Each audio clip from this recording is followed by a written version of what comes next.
Like you mentioned Grant, played with him in the Cape. Is there anybody else, maybe somebody that was a freshman that's going into sophomore like Grant, that LSU fans should keep an eye on next year?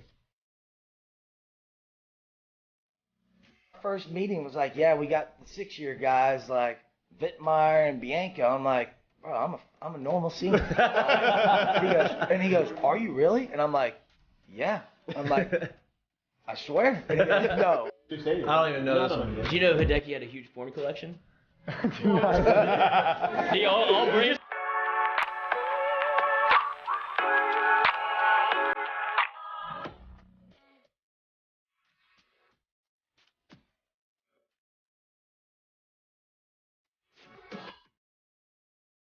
Like you mentioned Grant, played with him in the Cape. Is there anybody else, maybe somebody that was a freshman that's going into sophomore like Grant, that LSU fans should keep an eye on next year?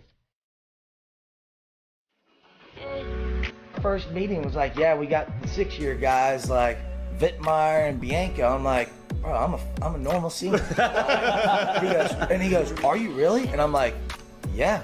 I'm like, I swear. And he goes, no. I don't even know this one. Did you know Hideki had a huge porn collection? I'll bring just made that up. Nope. Google it. What did y'all give him this morning? He is off the racks over here. He asked me specifically for Vyvance's more. I didn't give it to him. I was confused. Oh, look out. Mikey is hit and down he goes. Man, he is not happy at all. That is the second time that Mikie Mahtook has been hit in this game. But this Never forget it, bro. I had a 7 or 7:30 exam in the morning, so I walk outside. And I walked in I'm walking in my car, and I'm like, damn, I could have sworn I parked over here. I'm like, what? Nah, maybe it's not here. I'm gonna go look around over here, bro. I walked like 3 parking spots, like in the direction I thought I probably parked. I'm like, fuck that! I know I'm parked right here. Kids still doing that and out there playing for hours instead of just chilling on the video games is awesome to see. Chilling on the video games. Did you just age 55,000 years? Well, we call them Fortnite nerds. Yeah. Chilling on the video nerds. games. I mean, chilling, like playing video games. That's the way to say it, yes? You think an old man would say chilling on the video games? That's what you just said, yes. You think an old man would say chilling? On the video games? On the video games? Well, oh well. You're an old man. If you want, Well, I'm not a gamer. You're getting older. I mean, I guess Mikey.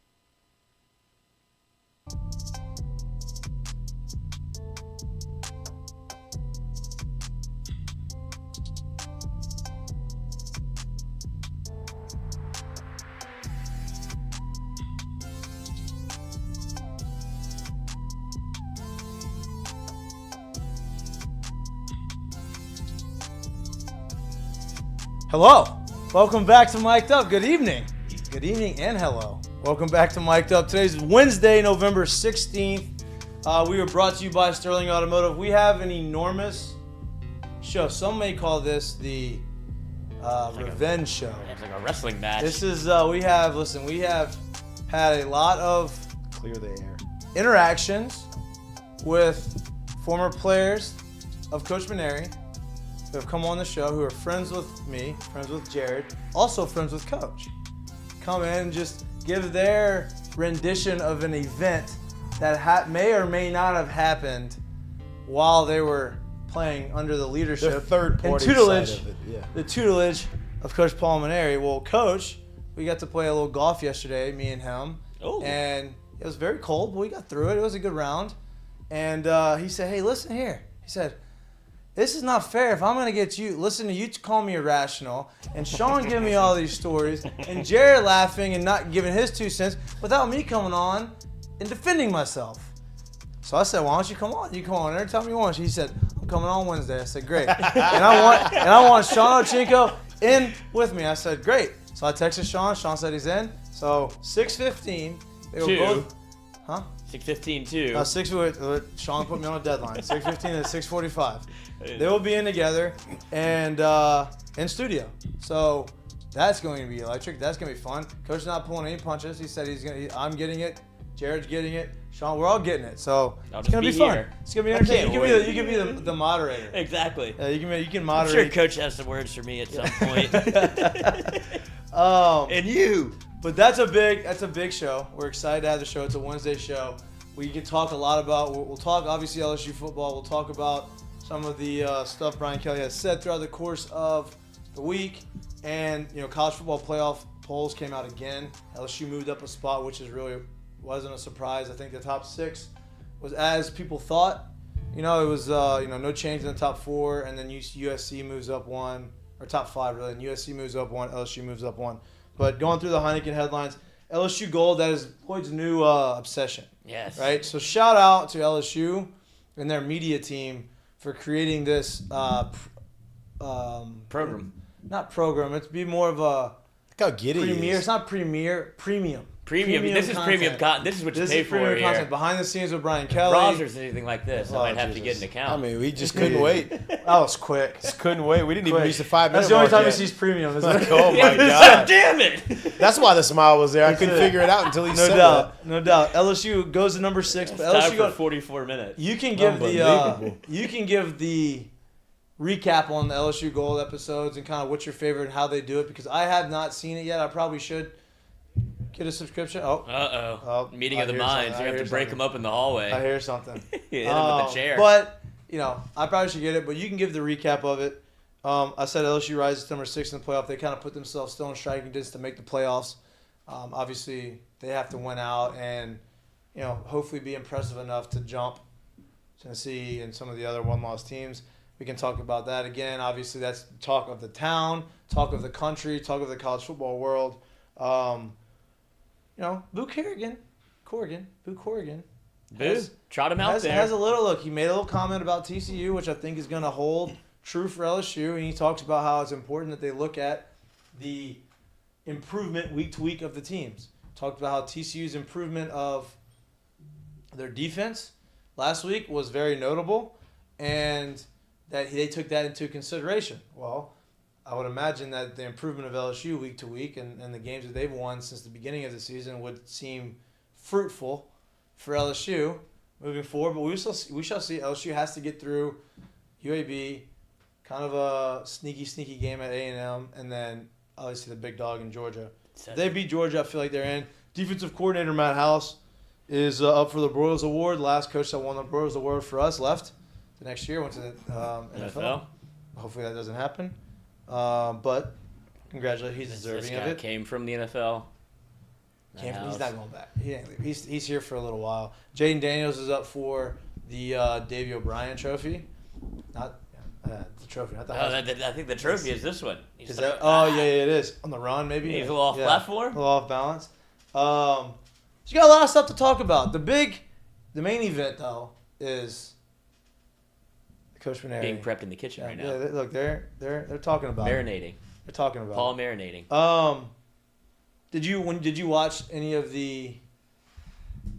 Speaking of, actually, before we get to the college football playoff, college basketball is obviously not. Everybody's not really ready to talk about college basketball, but boy, they really were trying to put a pause on the college football playoff selection show, right?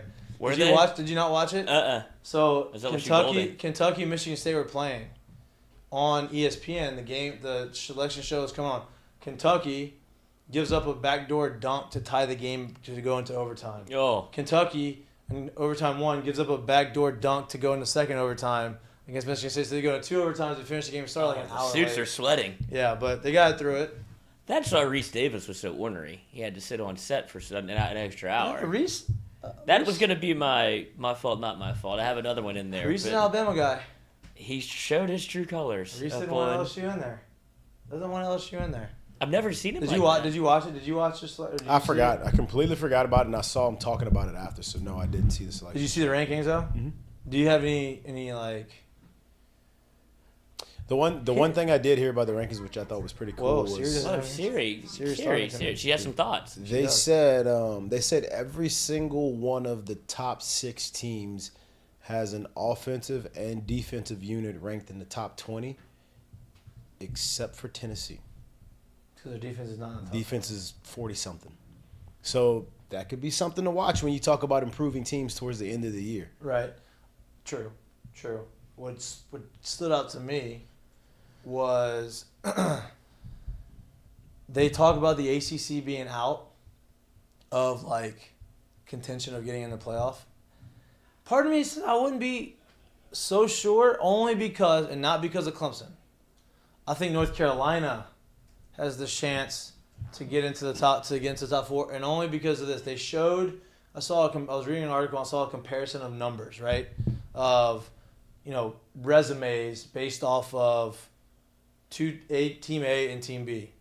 Team A was North Carolina. Oh, they blonde resume you? Team B was USC, and the resumes were almost identical, based off of ranked teams they've played, based off of like defensive rating, strength of schedule, all that kind of stuff. So North Carolina's got a freshman quarterback who's a stud apparently, and if they go and run the table, they beat Clemson in the ACC championship game.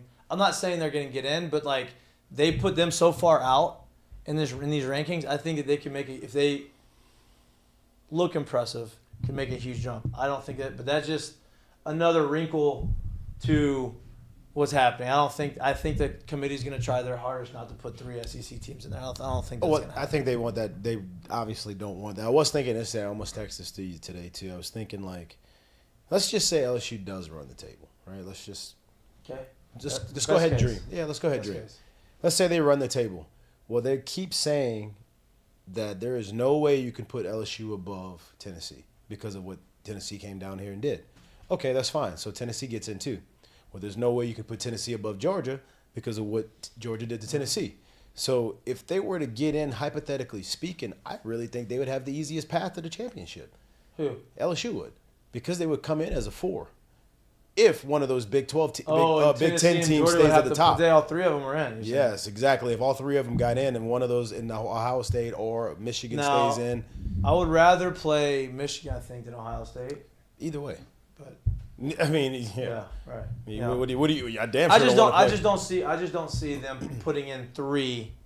Listen, if they went out and LSU beats Georgia and it's not in some crazy convincing fashion, 3's going to get in. Well, TCU's got to lose too. 3 in that situation. Well, that'd be crazy too to see it happen if TCU doesn't lose, and what happens if all that stuff happens. If TCU's undefeated, you'd imagine TCU has to get in.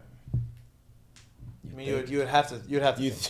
Maybe they turn into that Auburn team in the early 2000s, or the old TCU team who was undefeated didn't get in either, or that too. Yeah, I don't know. Should we bring the boys in early? I think so. I was gonna before we get done with this talk. I feel like we'll come back to this in a little bit. I just wanted to pull up the rankings while we had them, just to see kind of where we were in the landscape of things.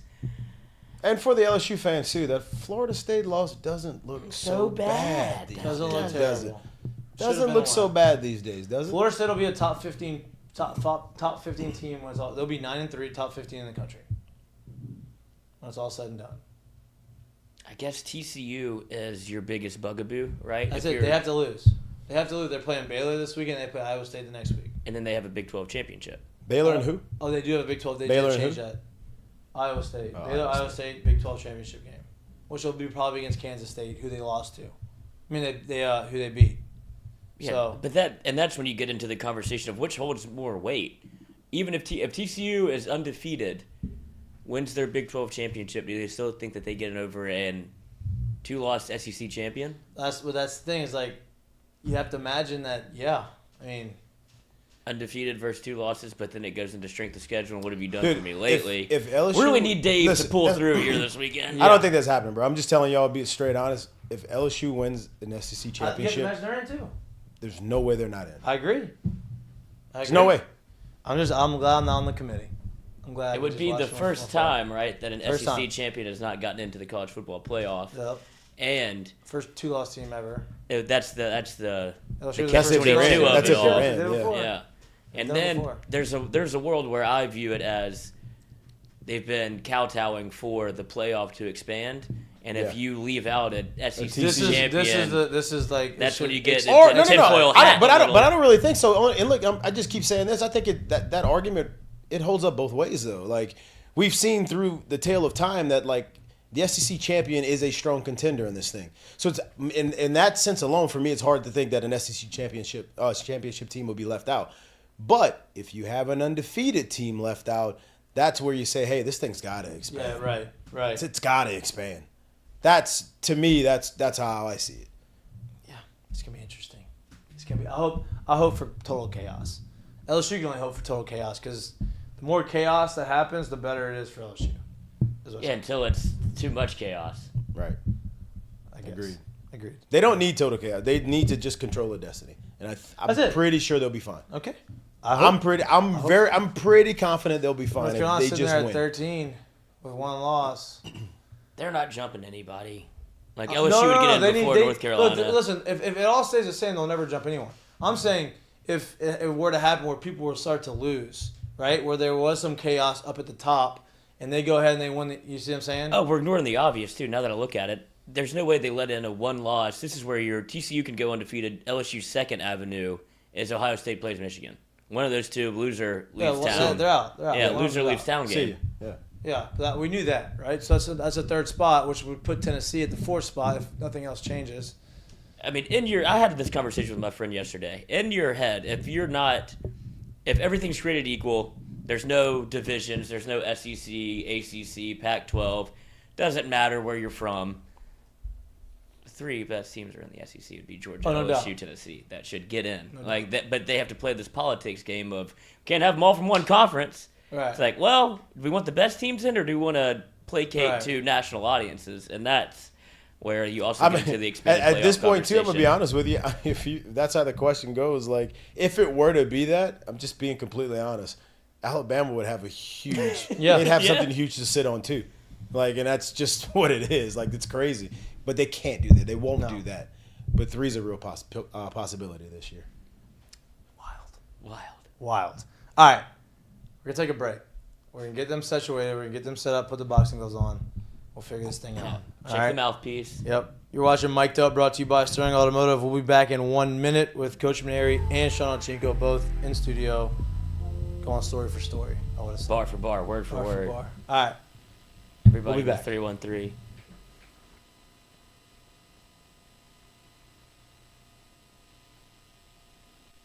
Hey y'all, it's Mikey from Mik'd Up. I want to talk a little bit about my friends down at Sterling Automotive in Lafayette. They're locally owned and operated for over 25 years. They have 13 locations, 4 in Opelousas, 5 in Lafayette, 1 in Broussard, 2 in Jennings, 1 in Crowley. They sell any type of car you could possibly find: Buicks, GMC, Ford, Lincoln, Chrysler, Dodge, Jeep, Ram, Hyundai, Genesis, and Kia, along with 5 pre-owned locations. They have over 1,500 cars in inventory on site. Unbelievable service, unbelievable people. If you're like me and you're on the go, they can sell and they can ship you cars up to 200 miles. Unbelievably convenient. Again, my friends down at Sterling Automotive in Lafayette, go to their website at saveatsterling.com. Awesome people, go check them out.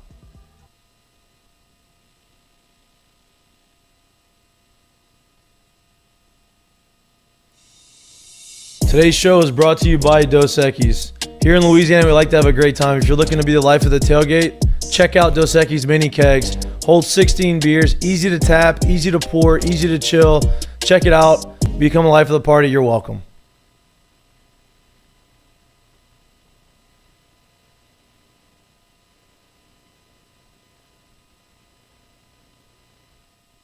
Our What's for Lunch segment is brought to you by Doe's Eat Place. Maybe the best burger in town. If you're not looking for lunch, you're looking for dinner, go check out Doe's Eat Place. They have unbelievable choice of meats. They have unbelievable tamales. They have a great atmosphere, great vibes. If you're looking for a homey Louisiana type of atmosphere, but you're looking for high quality food, Doe's Eat Place is your spot. Go in the back bar, sit at the bar, have a couple drinks, watch some games, enjoy the atmosphere, enjoy the vibes. Check out Doe's Eat Place, the best place in Baton Rouge to get your meats.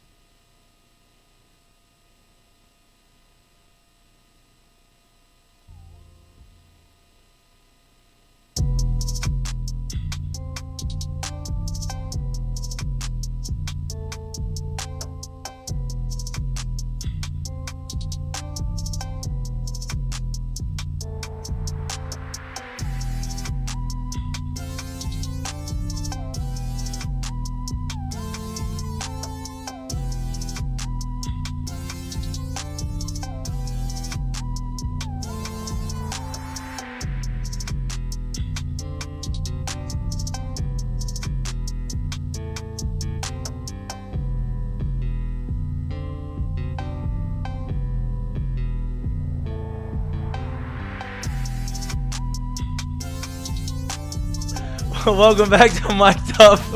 We're brought to you by Baserunning. It's already starting. This is good. This is good. This is what we needed to. So this is I said it before when I started the show. Me and Coach played a little golf yesterday in the cold, wet, windy conditions. Tough day. Tough day. Mikey, quit making excuses and thanks for the $20. Yep. You got me. You got me. You didn't tell us that yet. You got me. You let that I slide. wasn't. Actually, you know who was the fourth place finisher? Puzzy. I heard he had a bad day. Yeah, but it was tough. I mean, it was a lot of pressure on him. Yeah. He succumbed to the pressure. Only one person overcame. That's it. That's it. Because the big I didn't play that Doug was great. in. I Doug didn't was play in the that great. clubhouse. I just, Just got beat it the done field. when I had to get beat it the done. field. Let's put it that way. But we're on the golf course and coaches we're talking, we're catching up, and coach is like, "Hey, I'm watching all these videos of your show. Great, you're doing a great job, but how come y'all are laughing at me and telling us all these stories? I see Sean telling these stories. You're calling me irrational. Jared's in the corner laughing, and he's putting his 2 cents. He goes, I need my opportunity to defend myself on the show. I said, I would love that. I think that would be a great idea. He said, but I need Sean in there with me. So I said, all right, let's do it on Wednesday, and it's worked out. So we're here on Wednesday. So this is your opportunity, Coach, to come at us. First of all, let me say this, all right? I didn't actually see the show when Sean ripped me, okay? But I've heard about it from so many people, okay? Ooh, I can only imagine where those stories went. I kid you not. We're doing this on Wednesday night, right? Uh-huh. This afternoon, Wednesday afternoon, I did an interview at my home with a TV reporter. Young girl, intern with one of the local stations. And she comes in my house and she says to me, you know, earlier today I watched a tape of a show where one of your players was telling stories about you. And I said, let me guess, Sean Ochinko. She goes, yes. She said, that was the best show I've ever heard. Right? I said, well, I'm glad that everybody is getting these laughs at my expense. But you have to understand how much they exaggerate these stories, okay? Coach, I've had over 150 people bring up the story. Doctors. I mean, it's become a thing. It's been good. And it's all out of love. If we didn't, The people have been wanting to know. You know, Yeah. they've been wanting to know. They want to know what kind of a monster I really They want to was. know what we know. You know. People say, yeah, I didn't know you were that mean. Look, here's the thing, though. We cut the clips that we think are going to land. What happens is they don't get the backside of the clip that we're coming back and we're validating on why you did these things, right? Like, you know, it's all love and it's all respect. But now, I remember the first time I saw him at the golf course, and he had heard through the grapevine that I did it, and he was like, Sean, do people think I hate you? And I was like, Coach, no, it's part of the show. I'm Bruce and Mikey's show. The stories aren't true, even though you might With slight exaggeration. No, let's not say slight exaggeration. Let's just say a different perspective. Sure, maybe all a right? different perspective. When you were 19 years old, it's yeah. a different perspective than a 50-year-old man had. Okay. Yeah. So we'll talk about it and see what our perspectives were. before we really get into like the comedy and the stories and stuff, you built part of your career, a lot of your career before you got to LSU at Notre Dame, right? And you know, Brian Kelly obviously is here from Notre Dame. You know, he comes here to do kind of similar stuff that you did. You kind of felt like you did everything you probably could do at Notre Dame without winning the big one. He came here and did it. What have you? He hasn't won the big one. He hasn't won the big one yet. He has, but he's been here. He's been here. He's doing that's a it. big jump, yeah, you're you right. know? You're right. But he came here for those reasons, right? To Right. try to win it. What have you seen from him? What have you liked? What haven't you liked? Have you seen his personality a little different? Because I'm sure you followed Notre Dame games even after when you're here. Sure.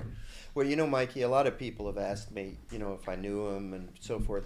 I was at Notre Dame 12 years, and Brian Kelly was at Notre Dame 12 years. But there was 3 years in between us. Right. I actually went through 5 football coaches at Notre Dame. Yeah. In 12 years. With Tyrone Willingham. I had Lou Holtz for 2, my first 2 or his last 2 years. Do you write you any letters? He has. I don't think. Does he? He's a big letter writer, huh? Big letter writer. No, he didn't write me letters when I was there because he was there. Right. Okay. And well, Take my pressure. first 2 years. But I had a great relationship with Lou Holtz. Right. Lou was awesome. I mean, he would help me with recruits. He'd have him in his office. He'd talk at the prep rallies. You know, he was great. And when he announced his resignation, like 4 games into what was his last year, but stayed and coached the rest of the season. Well, you know, the day after he announced his resignation, I went down to see him. We had a closed door, one-on-one, nice little session, and he gave me some really great advice and talked about his own career and so forth. You know what he told me that day? You guys will appreciate this. And I had to deal with this myself. He said, you know what he said to me, he says, Paul, you know what the biggest mistake I ever made as a coach?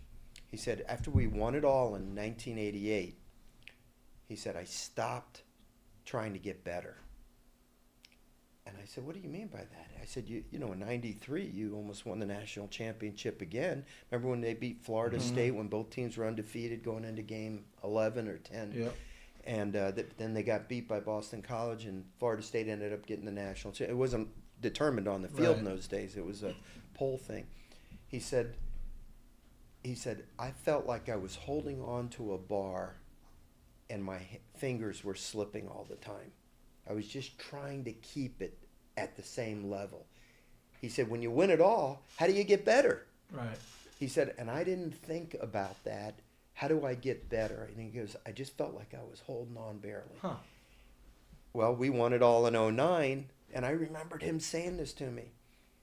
And look, we were national seed 6 straight years. We made it to the finals in 17. We had great teams in 13, 14, 15 with Bregman. We lost in 16 in the Super Regionals to Coastal Carolina.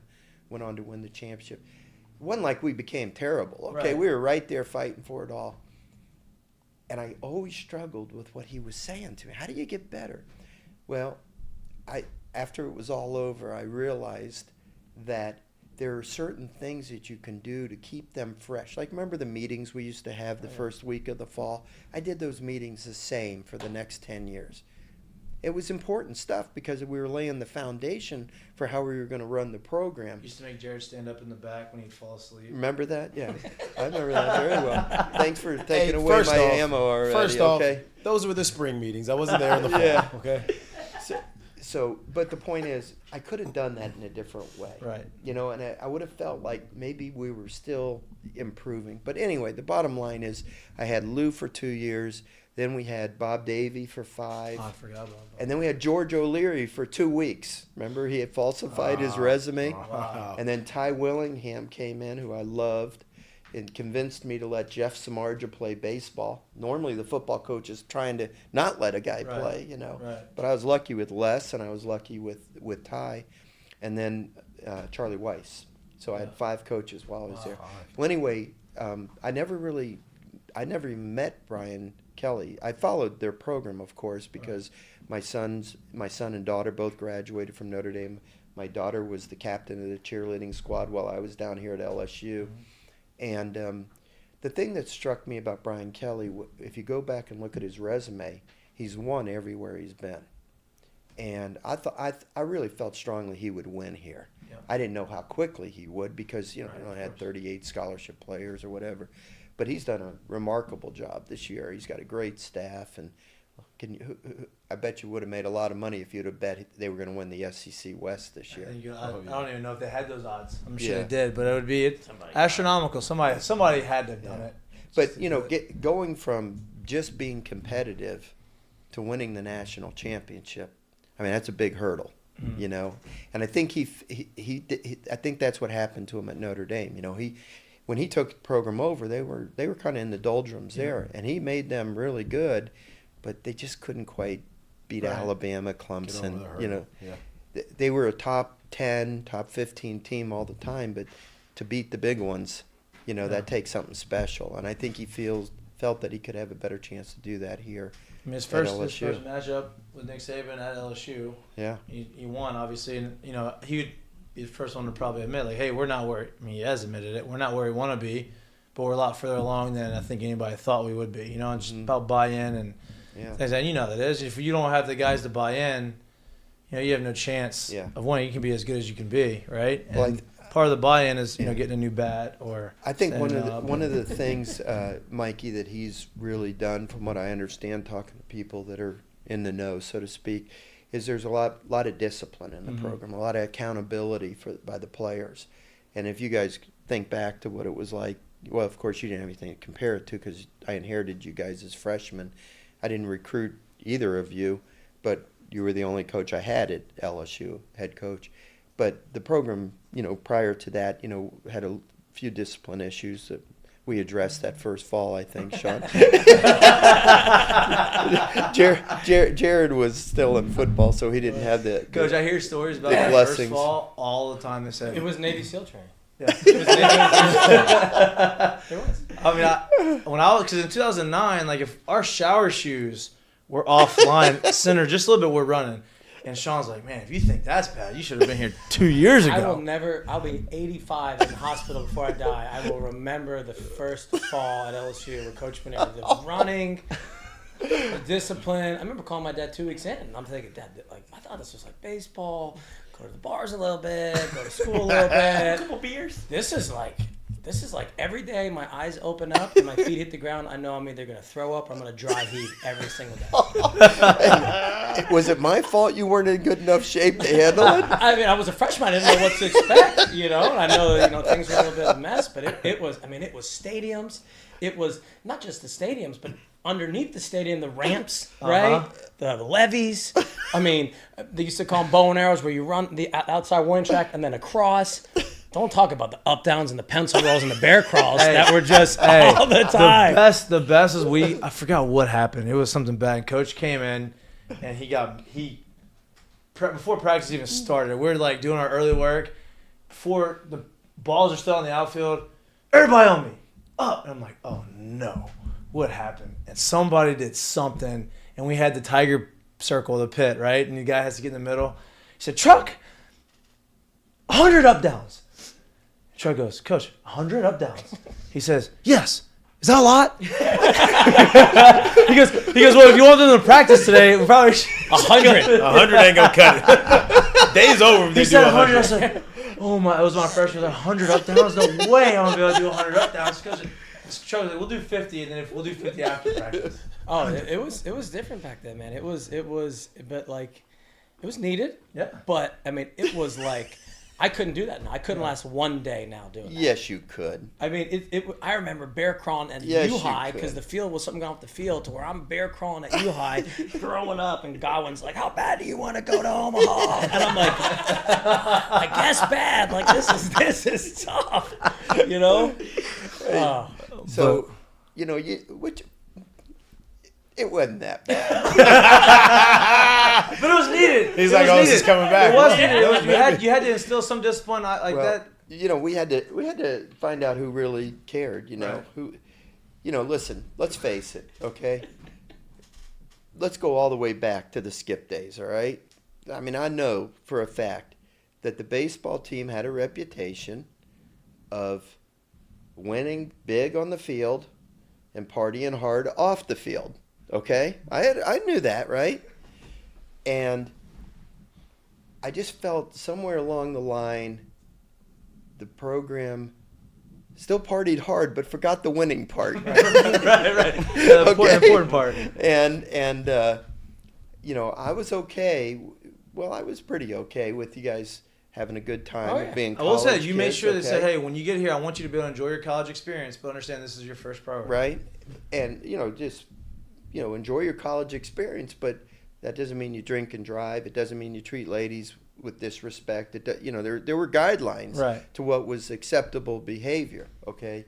And but we had to win on the field too. And I wanted to see everybody fully develop their potential as baseball players. For me, it was always teacher first. And I felt as a teacher, when I was a high school teacher, both my parents were teachers, and it was drilled into my head that if you have a student that fails, that means you failed as a teacher. I didn't want to fail as a teacher. Right. So when I saw potential in players, my only goal for each of you was for you to fulfill your potential. If it wasn't good enough to play in the big leagues, or wasn't good enough to play pro ball, or wouldn't be good enough to be a starting player, or a All-American, whatever, that's fine. Just be as good as you can be. Right. But sometimes you just need to be reminded that you could put forth a little bit more effort to be as good as you could be. It was You all, go it bear was all crawl in worth the it. high school field. It was all worth it. Yeah, it was all worth it. We got the ring. We were successful, and honestly, you brought all of us closer together by doing that. And you're in here now because we're past the point of coach player. We're more on the friendship level, and we can laugh and talk about this. Which there's not. I've played with a lot of guys that went to different colleges. They don't have that. A lot. They don't have the ability to go back and call coach and say, "Hey, let's go play golf," or they don't want to do that, right? And it's like, well, why? It's because they didn't have that relationship or the respect for the guy that was leading them, and so we had that. See, so we're nice to you on here. This is all part of the love. This is what It's we all do, part of right? the love. This is what Thank it's you. No, about. but this is your Well, opportunity. the public has to understand, you know, Yes. that's a relationship. But, I used to consciously believe in my heart that I was doing what was right for you guys. We needed to win. I mean, you're at LSU, you have to win. There's no question about that. My attitude was always, I want to teach these guys life lessons that will carry them through the rest of their life. The same things you're going to pass on to your children, okay? But there's no way I could do that if I got fired because we lost. How could I teach you life lessons if I don't have a job? But the important thing was when I told you, Sean, if you do this way, you're going to succeed. And Mikey, if we do this as a team, if you do this, you're going to succeed. And Jared, if you do this, you're going to succeed. And then collectively, we succeeded as a team. All of a sudden, I have some credibility with you guys, right? If we'd have failed, he didn't know what he's talking about. But we succeeded. So now I can take that platform with you guys and teach you life lessons that you're going to make you guys successful in business, successful parents, successful husbands, and that's why winning was important. Okay, so we had to win, and you never feel like you win enough unless you come home with the trophy from Omaha. But we won a lot. We did a lot. I think they can both agree with this. The truth of it is the blunt, honest truth that you gave us in our years here, and even after, honest, if we're being completely honest about it, it's something that's very, very, very rare that it's really, really hard to find in professional sports. And I think we'd all agree that the truth that we got from you here made us closer to our potential, which made us play that much better. And it made us better men understanding hey, this is what's being asked of me. This is what I'm doing and how it's viewed on the other side. Either you get better and do it right, or you move to the side, or maybe you move out of here, period. You don't get that enough. Well, Thank you, Jared. The thing about it is, you were equal opportunity, right? So, hey, the best player is going to play. I don't care if you're a walk-on, Rafe Rhymes. If you're the best player, you're going to play, right? And you had the knack of motivating the guys the way that they needed to be motivated. For me, you couldn't come and just pat me on the butt and tell me I did good. You needed to make me want to fight you. You had to challenge me and make me get to this real pissed off mode before it would go. Same with probably Jared. Same with Sean. It was just the way, and that's coaching, right? Well, some people I didn't have to do that. Right. You know, Austin Nola, for example. There you go. But I'll give you another example. In fact, I just had this, this discussion with Alex Bregman and his new wife. A couple years married. I went to remember when Aaron Nola pitched against the Astros, not in the World Series, but in the last week of the regular season. He almost pitched a perfect game.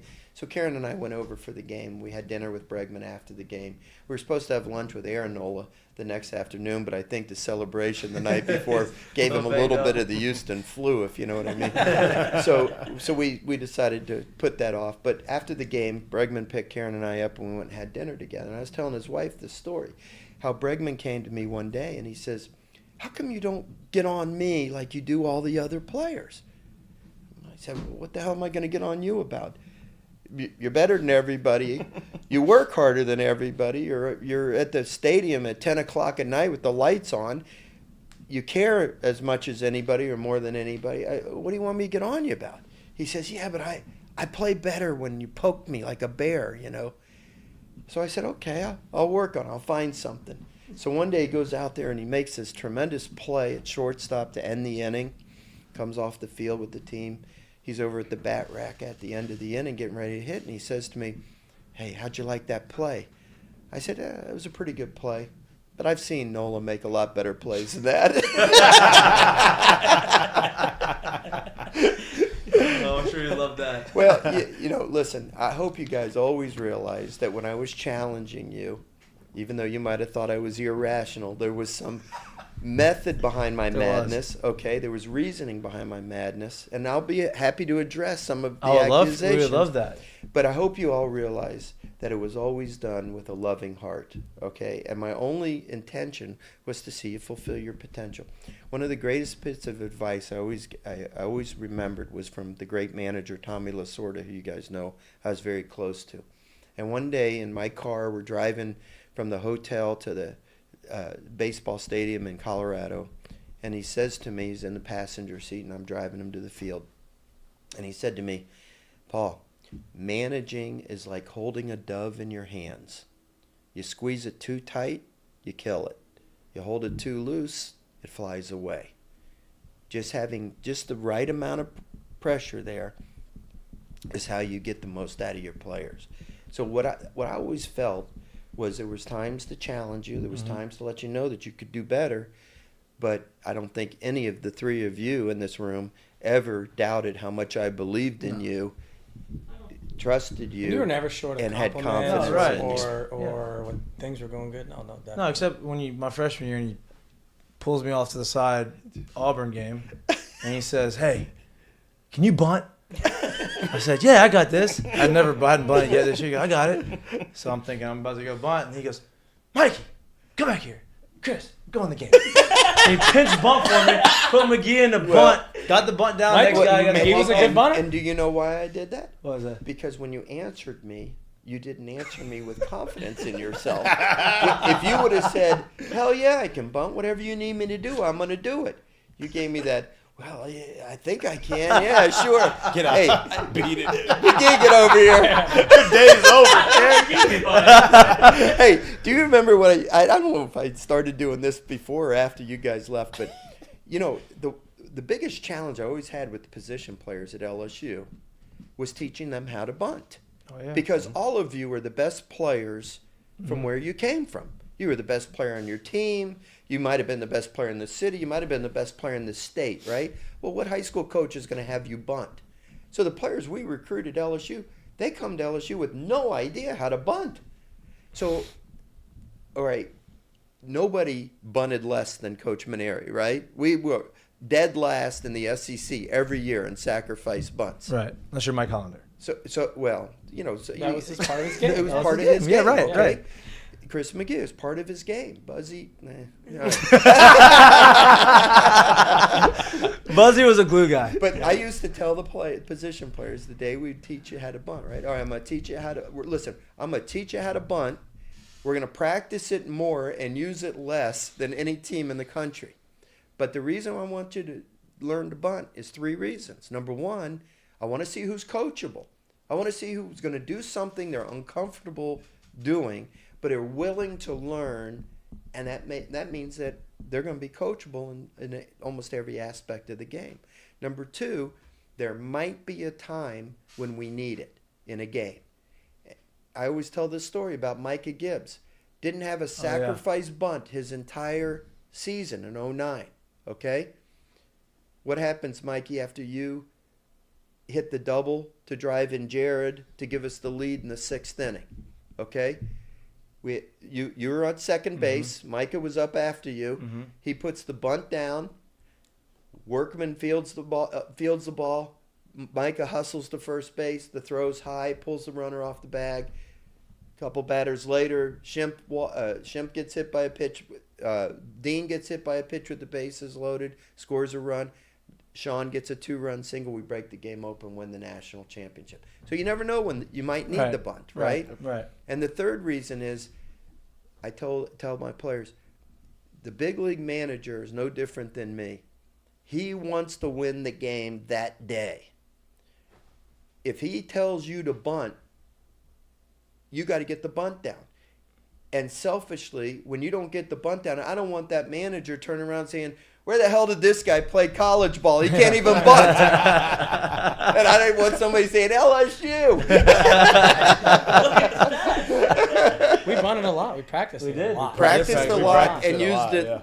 little, right? Very much. But Yeah. it was also another form of discipline. Yeah. Because I knew that if you would focus and take pride in your bunting, even though you weren't ever going to really be called upon to bunt, it just told me that you had pride in being a total, complete player. So now you'd be a good base runner. You'd understand situational hitting when you needed to just take the fly ball and get the runner in from third base instead of trying to hit the big fly home run when we just needed to get that run in. You know, you'd take pride in your defense. You know, you'd care about the team as a whole. So that's why sometimes players didn't understand those things that I At was the time, doing. sometimes. But Like the afterwards- time I sent Sean back to the old box with his thing, right? We've heard the story. Have you We've heard that story? He's told the story. I need to get your side of the story, though. Okay, so this is the I was story. there. This is the story, and Sean knows it. If he's really honest with himself, he'll know I'll be the honest. story. Okay, so Let's be honest. so all right, Sean. I hope you don't mind me saying this, but Sean briefly considered transferring after his sophomore year. Okay, am I right? Oh, yeah. I wonder Okay. why. Okay, because you know he wants to play pro ball, and you know he was the starting catcher as a sophomore, and then Gibbs came along, and Sean was now catching part time, and Gibbs was catching the majority of the time. So at the end of the year, it wasn't even at the end of the year, but Coach Maneri kind of hears things, you know, and I call him in one day, and I said, "What's this bullshit I hear about you thinking about leaving?" Coach, I got to catch 30 games, right? I remember. And I said, "Really? What agent told you have to catch 30 games? Why not 35? Why not 50? Why not 25? Who the hell says how many games do you have to catch, right?" I said, you got to be the dumbest son of a gun I've ever seen thinking about leaving. I said, "Clark's going into pro ball. We have a left-handed dominant lineup. Next year you're going to hit in the middle of the order, right between Dean and Schimpf and Mitchell, all those good left-handed hitters that we got, and you're going to get your chance at pro ball, and we're going to have a great team. Don't quit thinking about transfer." Well, you know, obviously he came back and was very pivotal in us winning the national championship, and he goes off and signs as a catcher and, you know, has his career. So I go into the next year now. It's 2009, right? And I'm like, okay, you're gonna be the man, Sean. Let's go. So I know the bat he's using every day is about as flat as this ground we're standing on, okay? So it's an illegal bat. All right. It's like a trampoline, you know? It's like a tennis racket. You hit that flat spot and the ball's going to fly 500 feet. But there's no way an umpire is going to let him use this bat in the game. Many of you were using those bats. So I said, everybody, go get a brand new $500 bat that we're going to give you for nothing and bring it to practice tomorrow. We're close enough to the season where you got to, you know, you fall in love with your bat, right, Jared? You sleep with your bat. If you're good to your bat will be good to you. Everybody knows that. Right. So let's start falling in love with our new bats as we're getting ready to start the season. First group hits. Everybody's got a new bat. Second group comes up to hit. First two guys got their new bats. Here comes Ochinko. He's still got that flat bat, right? I remember it. I said, "Sean, what the hell? Where's your new bat?" "Oh, I didn't get it yet." So I said, "You don't get a choice on which directives I give you that you're going to abide by. If I tell you to do something, do it. You can't decide, I don't think I want a new bat today," even though Coach Maneri told everybody to get a new bat, and everybody did, right? So I'm thinking about this guy that was thinking about transferring, and I'm counting on him now, and I want to see his career blossom, but he can't even follow the simplest instruction of getting a new bat, right? So I tell him, "Get out of here. Go leave." And I make him, at that time we had just started practicing at the new field, so we were still using the locker room at the old field. So he had to walk all the way back. But he was about 2/3 of the way there, I calculated. And I grabbed the student manager and I said, "Go get Ochinko and bring him back to practice." Oh, I remember I got there and I was like, is this a sick joke? I was like, what is going on? Let me ask you a question. Did you have a new bat the next day? Yeah, I had the new bat. Did you ever not follow my instructions after that? No. I knew if I'm getting kicked out of practice for not having a new bat, I gotta lock it. And weren't you hitting like 440 after the first month of the season? Didn't you drive in 9 runs in one game at UNO early in the season? Coach, that's a great memory. It makes me feel good. Are you kidding me? I have the newspaper article. Did you hit a 3-run homer in the bottom of or grand slam in the bottom of the 8th inning to keep us from an embarrassing loss to Mississippi Valley State? Oh my God, I remember that. Yeah. You hit the grand slam, right? Sean Ochinko carried our team the first month of the season. And, of course, I don't know if you guys know this, he got 4 hits. He got 4 hits in the national championship. He's the reason you got your extension. That's the whole reason. That's right. He told me that yesterday on the golf course. That's the reason why you got that big old your skyscraper down there. What's that street? It's Rupert Paul, something like that. Yeah. I'll never forget that. I wouldn't say I was nervous the day of the championship game, but I was a little uptight. I wanted you guys to win that game. I wanted our school to win that game really bad. I wanted my father to see us win a national championship. He's getting up there in the years.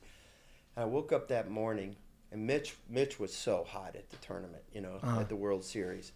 And my first inclination, Mitch, was I was going to hit you 4th on the championship game that night, But we had Schimpf hitting 2-hole, we had Dean hitting 3-hole, and then Mitch. And I knew their closer was a lefty, Austin Wood. And I thought, man, if I put Mitch there, God, it's going to really make it favorable for Augie Garrido to go to Austin Wood early. Remember, he had gone to him in the 5th or 6th inning when you came in. He faced you, and you hit the triple to left center field for 2 runs in game 1.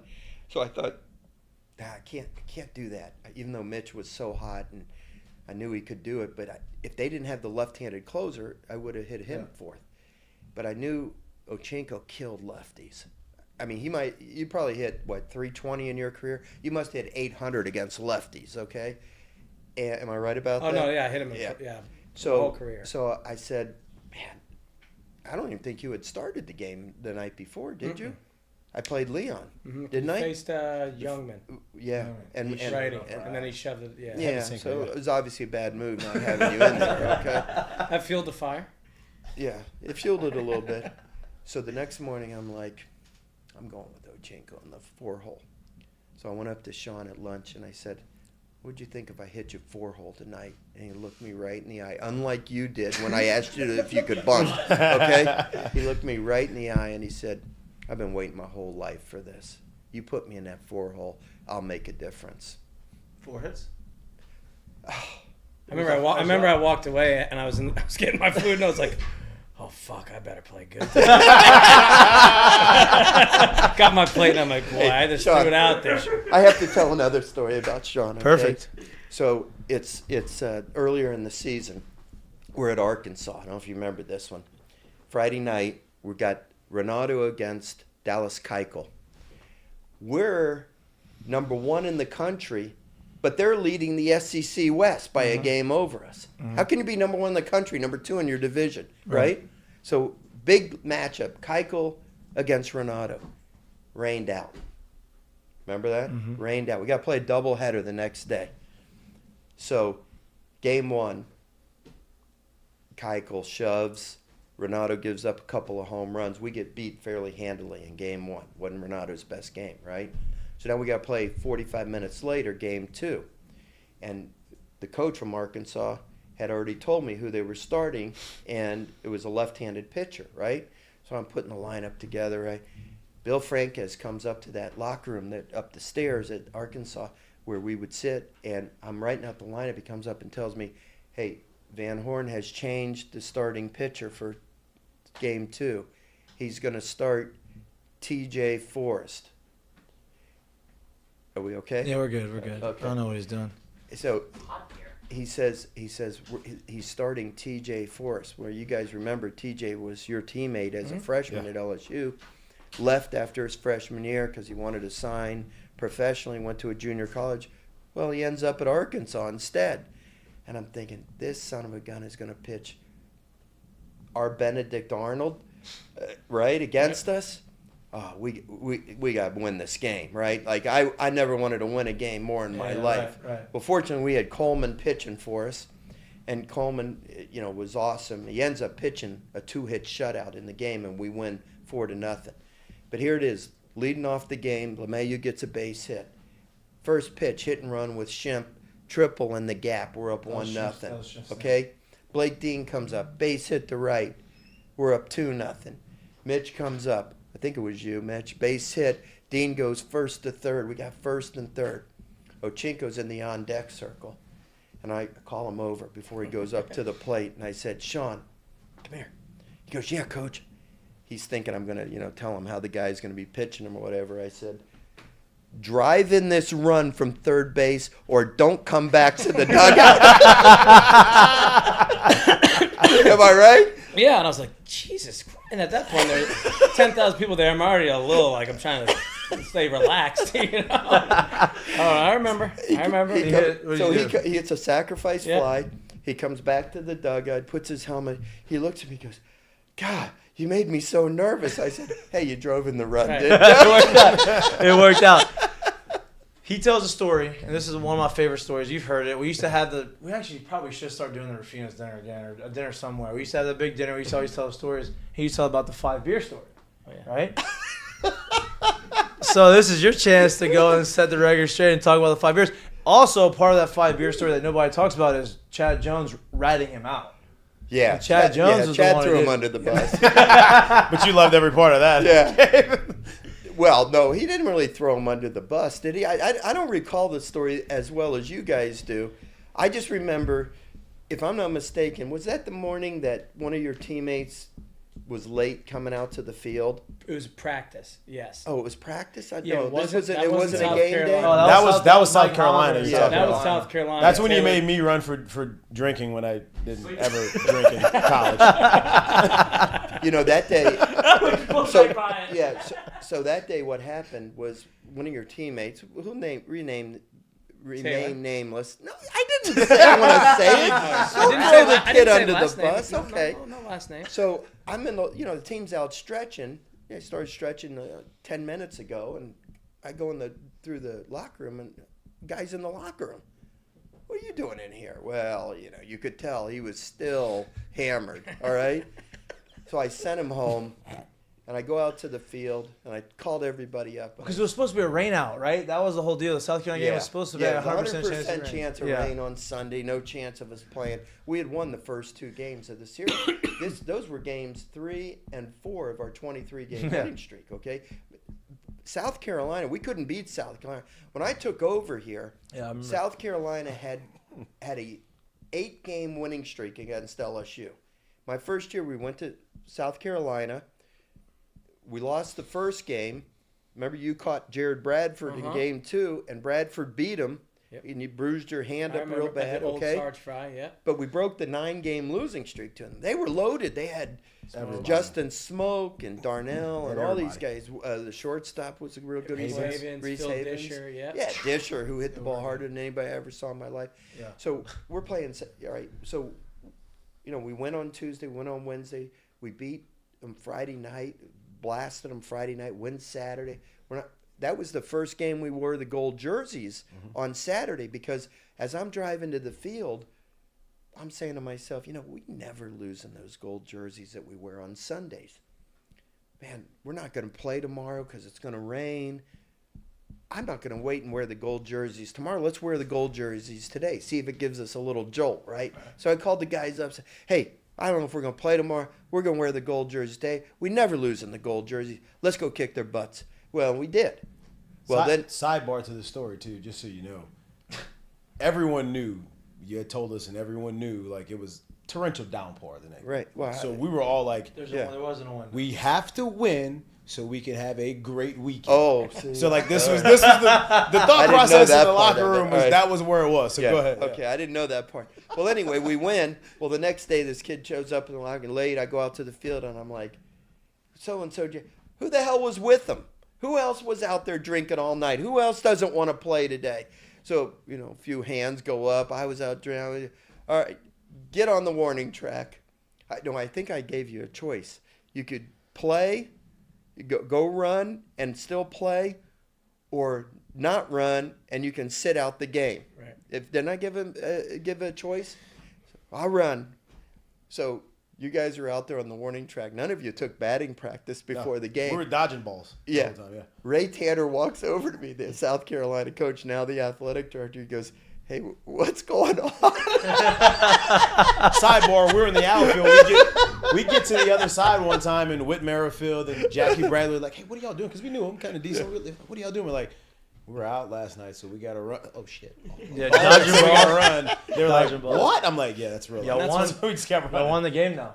And that's when Hollander didn't tell Coach. Yeah, that's what Maneri Mike until Hollander after didn't batting tell you. practice. Yeah. He didn't tell after Mike because was he's a so mental midget. superstitious. Yeah. Superstitious. He came up to me after he had to go, Coach, my conscience is bothering me. I was out too. And I said, well, what'd you hit for? I just wanted to hit first. Get your ass on the track. So they ran for 45 minutes on the warning track. Then I called them together and I said, anybody too tired to play? No. All right, let's go. And we went out and beat them and swept them the final game. I remember. But anyway, that was leading up to the 5-beer story, right? So at practice, whatever reason, I brought it up. Yeah. And I said, you tell the story. I So don't it even was remember. basically, it was later down the road, and Chad would just started being with the team, and the whole team had went out, and we were having a horseshit practice, and I was extremely hungover. I had multiple pass balls, and as you're bringing everybody up, reaming everybody, I'm all the way as far as I can in the back of the huddle. So I shut practice down in the middle of practice? Middle of practice, hands up, and then That's never good. And then Rooney realizes I'm not paying attention because I'm not trying to make eye contact with you, and he pushes me to the front of the group to where I was standing right in front of you. this was 08 season. This is Okay. 08. Yes, All right. this is 08. And then he's like, and you're like, who the fuck do you think I'm talking about? And I'm like, he's like, who had 5? You know, I mean, he asked me how many I had, so I was like, oh god, like I can't tell you the true number because it's embarrassing, right? So I was like, What was the true number? probably like 8 or 9, and then shots too, and then Oh. probably. So you said, well, not a 6-pack. I'm gonna say 5. So then I said 5, and you said, who, Sean? Can you practice? Who thinks Sean can practice after having 5 whole beers? And I'm thinking, all right, well, half the team was with me. Someone's gonna step up. No one steps up. You, of course, picked the only person that's been on the team for 15 minutes. And so you can prove your point.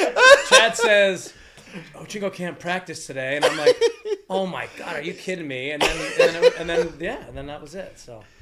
I feel bad about that, Sean. Oh, I appreciate it. It's okay. But you know, if I drank 5 beers, I'd be under the table. Yeah. So that's That was his thing. He's like, if you have 1, you're feeling okay. 2, you've got good buzz. 3, you're crushed. You know, it's like 5. It's like 3. Did I say that? Yeah. I That said was the that? thing. 1, 2, you're feeling loose. 3, you can't drive. 4, you're at the hospital. You know, like. So basically, that guy was the one that got us all in trouble because it was that South Carolina. I'll never forget that, dude. Everyone knows I didn't drink at all. And yet you took it for the team? So when you asked who went out, I'm thinking nobody's raising hands. I'm thinking to myself like, I'm literally the only one I know for sure didn't drink anything. And I went home at like 12:30. I'm like, I'll raise my hand. No big deal. Nothing's gonna happen. I raised my hand. He's like, and then that's when it just went off when somebody else and we're running the whole time. And I'm like, see, I was gonna be like, I can't believe he's got me running this whole time. The only one that didn't do anything. you always gotta be like, Boy, I really feel bad about that now, Jared. Wait, I remember, but I don't know if you remember that too. So that, you know, it was supposed to rain that day, and it didn't. We ended up playing, right? Right. But there was a 2.5 hour delay because the rain did come. Well, this is the same game. No, but it didn't get delayed until the game was already started. No, that's what I'm saying. We started. The game has started. Rain comes. 2.5 hour delay. Yeah. So I'm in the clubhouse, and everybody knows I can fall asleep anywhere. I'm in the clubhouse. At this time, I'm like, I sat around for a while. It's getting redundant. There's nothing else going on. I'm like, all right, I'm going to go lay down on the ground. I lay down on the ground. I put like a jacket over my face and headphones on, and I'm there, and I'm just like knocked out on the ground. He never comes in the clubhouse. Ever does he come in the clubhouse. He picks that day to come in the clubhouse. Everyone else is sitting there just kind of talking and everything, and here I am, stone cold, knocked out on the ground. I think he kicked through the bottom of my foot. He's like, hey! And I'm like, oh my God, what happened? I thought you were sleeping it off from the night like, before. He's like, what are you doing? So he just wore me out in front of everybody. That was over. He walks out. I'm just like, this mother. Game starts. I'll never forget this. Game starts. My first at bat after that, I hit an opposite field homer. And I remember touching the plate, and I remember coming home. Like as I'm like coming down the stairs, he's like looking at me. I'm looking at him. I'm like, yeah. I'm like, you like that? Yeah, I loved it. I loved it actually. Drink every game. I never got. He never yelled at me ever. I never got in trouble. Except unless I was running the bases. Oh, man. You were the greatest athlete, worst base runner I ever saw. The only one that was as bad a base runner as you was DiGiacomo, who I had the last couple of years. That guy could run like the wind, man. It was like he had his head cut off when he was running the bases. Just no feel. He's at first base. A guy hits a humpback liner with one out to the shortstop, right? He's 2/3 of the way to second base. The guy catches the ball, lobs it over to first base. He's almost at second base. He comes to the dugout. I'm like, what are you thinking out there? He looked at me like I was crazy. How do you? Well, I remember against Minnesota. I was hoping you didn't remember. Do I remember? It actually ended up working out because they didn't turn. It was such a bad base running play that they couldn't turn. They didn't turn. I thought I was seeing things. I thought I was seeing things. Ground ball with the bases loaded. What's rule number 1 you learned as 5-year-old in baseball? If the bases are loaded or guys are behind, ground ball, you got to run. He's running at second base. Ground ball to the shortstop. He's like, I thought I was seeing things. It was runners on second and third before that, and Javi kept saying, "Hey, make sure," because earlier in the year, it's my freshman year, I ran into an out when I shouldn't. I didn't have to go. It wasn't a force out. I made a bad read on a ground ball. No, I remember that. And Javi's telling me, "Hey, make sure." So I'm like, "All right, I'm locked in." Well, in the meanwhile, I'm so locked in on what I'm doing, I forget Jared walks. So now I forget the bases are loaded. So I'm thinking that there's no way. You forgot Jared walked? In the regional? In a regional? Hey, I guess it wasn't a big enough game. Regional championship game, huh? Yeah, that one in the base running drill that we used to do with the invisible. We had to pretend like there was a ball in right field and we had to go. Day. And he made me run first to third 15 times because I wasn't taking the right turn. I wasn't getting the ball. So there's no ball. How hard is it? Mikey, make the turn. Pick up the coach. If the coach does this, stop. If the coach does this, keep going. It was like you were doing the back-ass backwards thing every time. I'm like, you don't need a ball. I'm just telling you, make a turn, pick up the coach. It isn't that hard. Man. Use a little imagery. I'll never forget this. Mikey's testing the fake outfielder. There's no ball. Listen, I'll never forget. There's one thing that he did that literally the rest of my entire career, I'd basically say it scarred because every time something happened like this, it was the first thing I went to. We were at Alabama. You know what it was. We were at Alabama. I'm on first. Ball three on the bases hitter. were loaded. And I'm on first. I think Blake was on second. I don't remember who was on third. And I don't remember who was hitting. Ball 3 happens. Hitter starts walking to first. It was Helenihi. So Blake starts walking to third. And they realize it through Blake, and it was a crucial time in the game. I'm talking like 1-run game. It was about the 7th crucial time in the game. 1-run game. He was so mad. Well, and rightfully so. And he wore them out so bad. I promise you, the rest of my career, if there was ever a walk when I'm on base, I'm like looking around, I'm like, I don't know if that's right. Wait, you were at first or you were at second? I was at first when it happened. Because they threw to first and got. Either I was at first or second. No, you were at second. Yeah. And Blake was at first. Yeah. He was the one that was the knucklehead, okay? Yeah. Well, he trusted the knucklehead that was up the bat, right? It took us out so of the Helenihi takes ball 3 and starts jogging to first base. So Blake starts jogging to second. But it was only the 3rd ball. So the catcher throws the ball to first base. And Blake gets tagged out. I said to Blake, Blake, how can you be so dumb? He said, you see what Helenihi did? I said, well, he's dumb too. Blake said to me, when you play with dumb players, you have to think dumb. That's what he said to you? No, I told him that.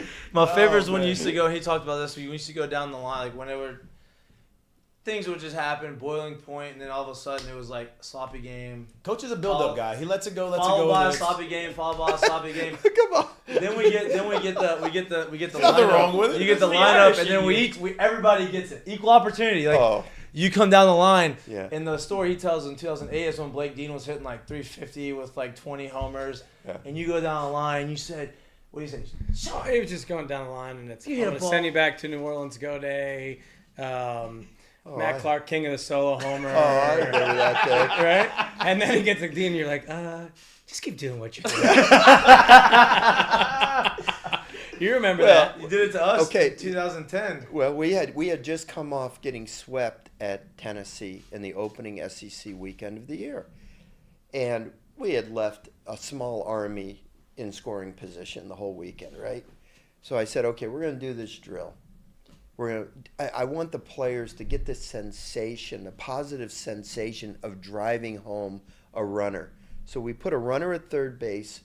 Kyle Beerbaum was like number 16 out of 16 pitchers on the staff, right? Lovely kid. I love Kyle. Didn't throw very hard. Left-handed. I figure, okay, the lefties will get a chance to see, and I said, Kyle, just lay him in there for him. But I don't want to do it like with just a coach pitching from 45 feet. I want it to be a real game situation. But Kyle, don't try to get these guys out. Just lay fastballs in there. Runner at third base, 1 out. Okay? Infield back. All you got to do is hit a ground ball to the shortstop or second baseman, fly ball to the outfield. Hey, and I'm ready to, baby, way to drive in that run, Sean. Baby, Jared, way to drive in that run. Trying to build their confidence, right? We just gotten swept. I got to build their confidence back up. We went through the lineup. I think there were 7 pop-ups in the infield. A couple of guys struck out. That was it. Beerbaum was just dealing. That was Beerbaum. I'm like, why aren't I pitching this guy more, right? I'm like, you got to be kidding me. And that was it. I was just like, Sometimes okay. it happens. Sometimes you need to do that. Yeah.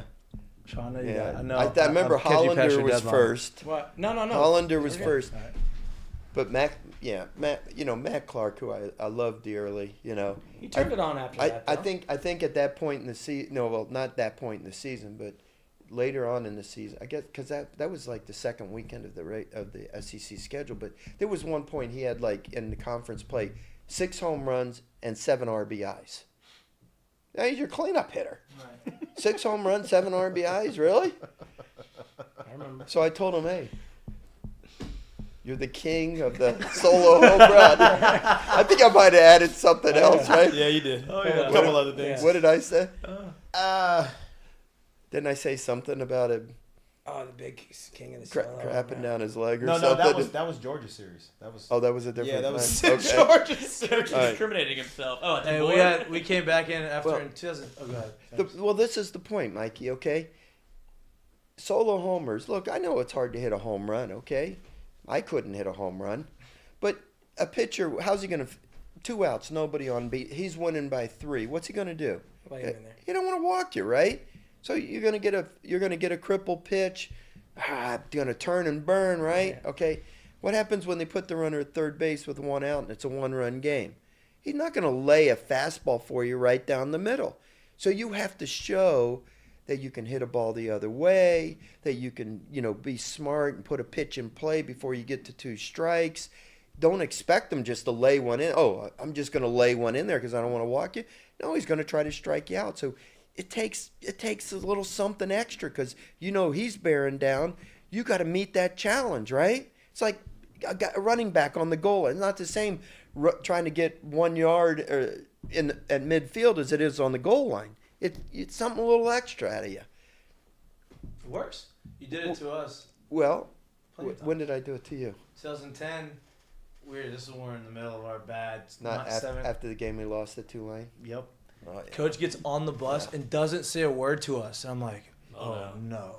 Yeah. When is this? Like, is it gonna happen on the bus? Is it gonna happen when we get to the locker room? Was, hey, bus is leaving at whatever time. I'm like, oh, okay. So the whole bus ride from New Orleans, we're thinking like, all right, is he gonna say something on the bus? Doesn't say anything on the bus. You get into your office. Actually, you go out the door, come back, and he says, hey, starting 9 in my office. I'm like, oh, here it is. Here it is. This is It was it. like midnight. It was like midnight. Yeah. Here it is. And we go down the list, and it does the same thing. He's going down because Blake's senior year, and he was kind of struggling a little bit. He goes, oh, the great Mikie Mahtook, hitting 370. You stop feeling sorry for yourself. He starts yelling at me. And then he goes down, he goes, and Mikey Gibbs. and Blake D. Because Mike was hitting 425 at that time. Hey, we lost that game to Tulane that night.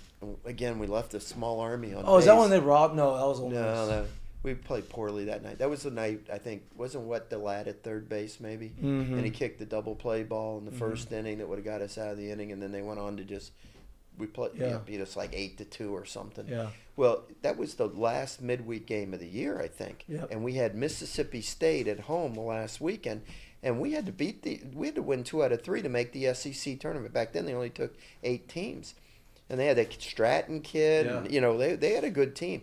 And first inning of the first game, we're down like 2 or 3 runs. No, before we were down 2 or 3 runs, maybe there were a couple of guys on base. Guy drives the ball to deep right field. Mikey goes back for the ball, crashes into the wall, doesn't make the catch. The ball's off the wall. Runners are scoring. Mikey's down. First inning of the series. Okay, we're down 3-0, and Mikey's on the ground. Looks like he's dead out there. Okay, and I'm like, well, I was like, oh my God, I was torn between, oh my God, we're down 3-0 and Mikey's down. I was like, all right, let me go check on Mikey. We ended up winning that one. Then Leon hits a 3-homer game the Sunday. Oh no, that was the year before. Yeah, right, yeah. right. We ended up winning the first 2. Yeah. And made the SEC tournament, and of course we won the SEC tournament that year. But we lost the final game. That was when Stratton pitched and shut us out in the final That's right. game. And then Renato came back. He's in the big league still. Yeah. Do you remember the team pencil rolls after the loss to Nichols in first year in the new box? Oh. Yeah. I always call that the Sean Ochinko game. That was the Jared and DJ game. No, it started before the game, Jared, okay? So you said that was like yeah. Oh yeah. I know what he's gonna say. I'm coming around Sean doesn't see me. Sean doesn't see me. I'm like in the doorway of my office, okay, and I could see out though, right? And somebody was out in the lobby, and Ochinko comes walking in, and he says to the person, "Hey, who we playing tonight?" He doesn't even know who we're playing. And somebody says, Nichols State. And he makes this little hand motion that I can't repeat here on television, okay? And we go out and get beat 3-1. That's why I call it the Ochinko game, okay? I do remember that. I remember because you sat. I didn't play that game. There's a couple guys that didn't play that game, and then I'm like, oh, we're not gonna win this game. Did I play you that night? If I did, I regret it. Oh, I played good. Yeah, you didn't play good. I played like shit. No, me and DJ both. Me and DJ both played terrible in that game, and he absolutely wore us out after the game. And me and DJ were like, well, "Damn, we had like 5 starters." Yeah. I expected you guys to carry the team. That was my mistake at that point. There was no carry that night. We did no carry. Oh man, I remember that. That was good. I know you probably. What time? We got to wrap it up. We got 7:15. We have time. I mean, no. Let me. Oh, I thought you were leaving at 6:45. No, it's okay. We can have a little more time. No, you got to get home to Mama. I just want you guys to know that I really am not offended by you telling stories, okay? I love y'all like my own children, and I cherish that we have these memories together. And I knew even when you were playing for me and when I was hard on you at times and when I loved you up other times that we were going to be friends for the rest of our lives. And that was part of your, honestly, that was part of your recruiting pitch to, like when I was there and you talked to us, you may not like me now, and you may not agree with some of the things that I do, but I hope that when you leave and you graduate and you come back, that we're always friends. Because at some point, you're going to graduate from coach player to friends, and it's been. Well, I think it was great because it was so people like they hear these stories and they just hear like him coming down on us, which is cool. It is what it is, right? But they don't understand that like I showed up here for an official visit, and it just so happened to be when he was getting introduced as the new coach. Didn't recruit me, didn't know me from Adam, but was pointed out that I was there as one of the baseball recruits, right? Never met him before in my life. He does his introductory speech here at LSU, which I happened to be at that day, right? He comes off the podium. I'm the first person he came to off the podium. And he that day said, we are going to win a national championship while you're here. So people don't understand, like, he set a standard for high expectations that day, and he didn't know me from the next guy that was in the room, right? So, like, people don't understand, like, there's layers to the reasons why he did the things he did, and all of it we're all super, super, super, super thankful for, because we wouldn't have done what we did without the things that he did. Yep. No doubt. Thank you, guys. Appreciate you, Coach. You know what we could do this year a little bit too? Let's go to some baseball games, right? Us Yeah, and no Morris, doubt. Yeah, right? we should Hang do that out. together. We should all go, Sit for behind sure. on play. Jared, I think the greatest thing that I heard you say tonight, complimentary to me, was that I always told the truth, and that was something I always took pride in. I didn't want you ever to not trust me. I didn't want anybody to ever not trust me. And you might not like what you hear sometimes, but if you want to have the truth, I promise you I'm going to tell you the truth. And if that's the way I'm perceived by you and the rest of the players, then I feel very proud of that, you know. Absolutely. I mean, you empowered. That's the last thing you empowered, right? You empowered us to do things that some other coaches weren't, right? You said, go back to your early meetings. You said there's gonna be a point in time where we're gonna get to a point in a respect level, right? If you've earned enough of the respect, if you've been out here, you've done everything the right way, you've gotten to the point where you've earned the respect to where if you see something, I'm doing something that you don't agree with or the team doesn't agree with, I would hope that you have enough courage to come in my office and be able to tell me, talk to me like a man, right? And my junior year, I remember I walked in your office just because we had a young team there, and I was able to go in there and I talked about something, and you just looked at me and you're like, specifically what it was. And you were like, It was, ironically, after a Nicholls State game. after Nicholls State game, right? Right? Yeah, One of and your you said teammates, you thought I was on one of your teammates too hard, and young guy, and I just backed off, and he turned out to be a hell of a player. turned out to for be us. all right. And that was, I feel like I'd earned it, and you said as much. You said, I appreciate you bringing this because you don't see everything that happens in the locker room. You know, in the 08 season, there was a time when Mike Hollander and Jared Bradford came into my office. I don't know if you guys knew about this. And Post Georgia. Huh? Post Georgia series. I don't know if it was then. It was right before. I think it was before the winning streak. Was it? Mm-hmm. Okay. And they came in my office and they told me that they thought I was being too hard on the guys and everybody's really trying and everybody really cares. And I said okay. And I think I called a team meeting and went in front of everybody and told you I was sorry and I was going to change and show more confidence in people, and I think it really helped our team, relax a little bit and start to play. But that falls on you. Like, you empowered us to be able to do that. Well, and I wanted you to trust me, and I wanted to trust you. But it's self-awareness too, man. Like, doesn't matter who's the teacher, who's the student, who's the elder, who's the younger. We all grow, and you can't stop growing, and you can't stop learning, and you can't stop trying to be better. And you did that in those moments. It takes a very, very, very big person to do that. Well, it takes wonderful kids to respond to it, and that's what you guys all did. And that's why I say I'm the luckiest guy in the world to have had this opportunity to coach for 15 years at LSU. And I've had a lot of great ones, a lot of great kids, wonderful human beings. And three of the best are sitting right here with me. And all due respect, Lloyd. I don't know if he would have made it. I don't know if Lloyd would have made it through the. I don't know.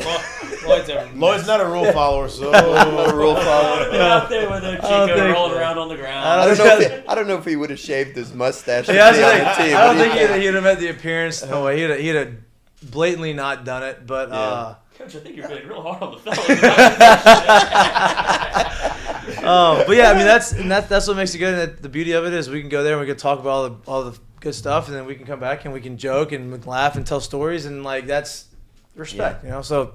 I talked earlier today with Antoine Duplantis on the phone. He just got back from Sweden where he went over to play baseball trying to teach them the game in Sweden. Oh, nice. And we were talking for a little while, and I said, I got a bone to pick with you. I said, I was watching the show with you and Mikey and Jared. I said, man, they forced you to say these things about me. You didn't even look like you wanted to say anything, but the peer pressure got to you. We poked the bear. He's the nicest kid. It's all you just laughed gave at a little bit. And Morgan City guys That's that it. have to stick together, huh? He's I love Antoine, but we needed him a little bit. We forced him to do it, but it's okay. It was good. It's good. The stories, the Coach Maneri stories get a lot of traction. So we got to play to the crowd. We're media. People love to hear the inside of it. Yeah. Man, Well, thank y'all both for coming on the show. This was awesome. I think that hopefully people enjoyed it. Because I enjoyed it. I know they will.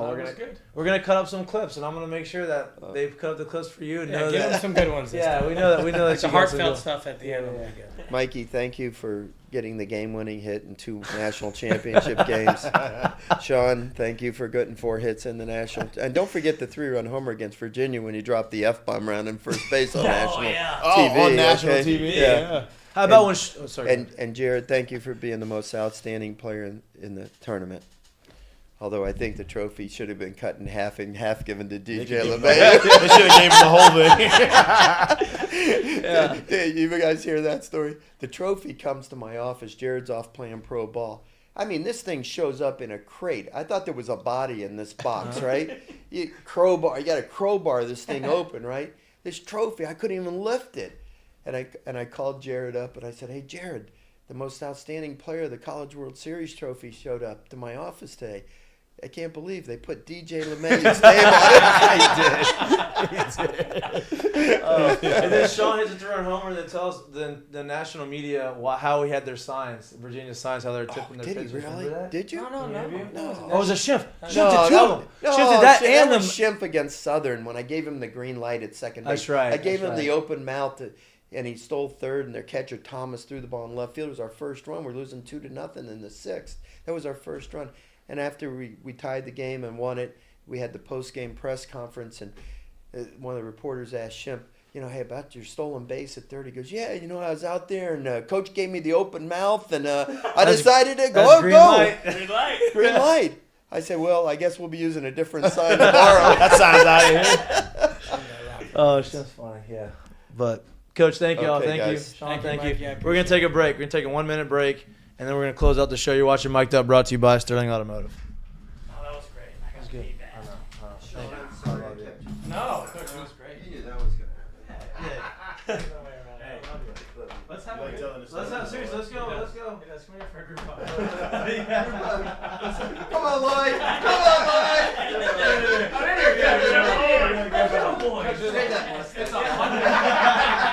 Let me take a picture of you for social though, real quick. It's 107 degrees. I know, dude. That's why the I'm lights changing. are probably a little. I had to get out of here. I was like, it's too hot. The heater's on 70. Like, we're gonna be okay. All right, boys. 3, 2, 1. 3, 2, 1. And we'll go one this way just in case that helps. 3, 2, 1. All right. Thank you. All right. Coach, thank you. All right. I love you guys. We'll do golf again soon. Okay, Mike. Yep. Hey, thank you, Coach. Oh, shit. How's that? Talk a little bit about my friends down at Sterling Automotive in Lafayette. They're locally owned and operated for over 25 years. They have 13 locations, 4 in Opelousas, 5 in Lafayette, 1 in Broussard, 2 in Jennings, 1 in Crowley. They sell any type of car you could possibly find: Buicks, GMC, Ford, Lincoln, Chrysler, Dodge, Jeep, Ram, Hyundai, Genesis, and Kia, along with 5 pre-owned locations. They have over 1,500 cars in inventory on site. Unbelievable service, unbelievable people. If you're like me and you're on the go, they can sell and they can ship you cars up to 200 miles. Unbelievably convenient. Again, my friends down at Sterling Automotive in Lafayette, go to their website at saveatsterling.com. Awesome people, go check them out. Today's show is brought to you by Dos Equis. Here in Louisiana, we like to have a great time. If you're looking to be the life of the tailgate, check out Dos Equis mini kegs. Hold 16 beers, easy to tap, easy to pour, easy to chill. Check it out. Become a life of the party. You're welcome.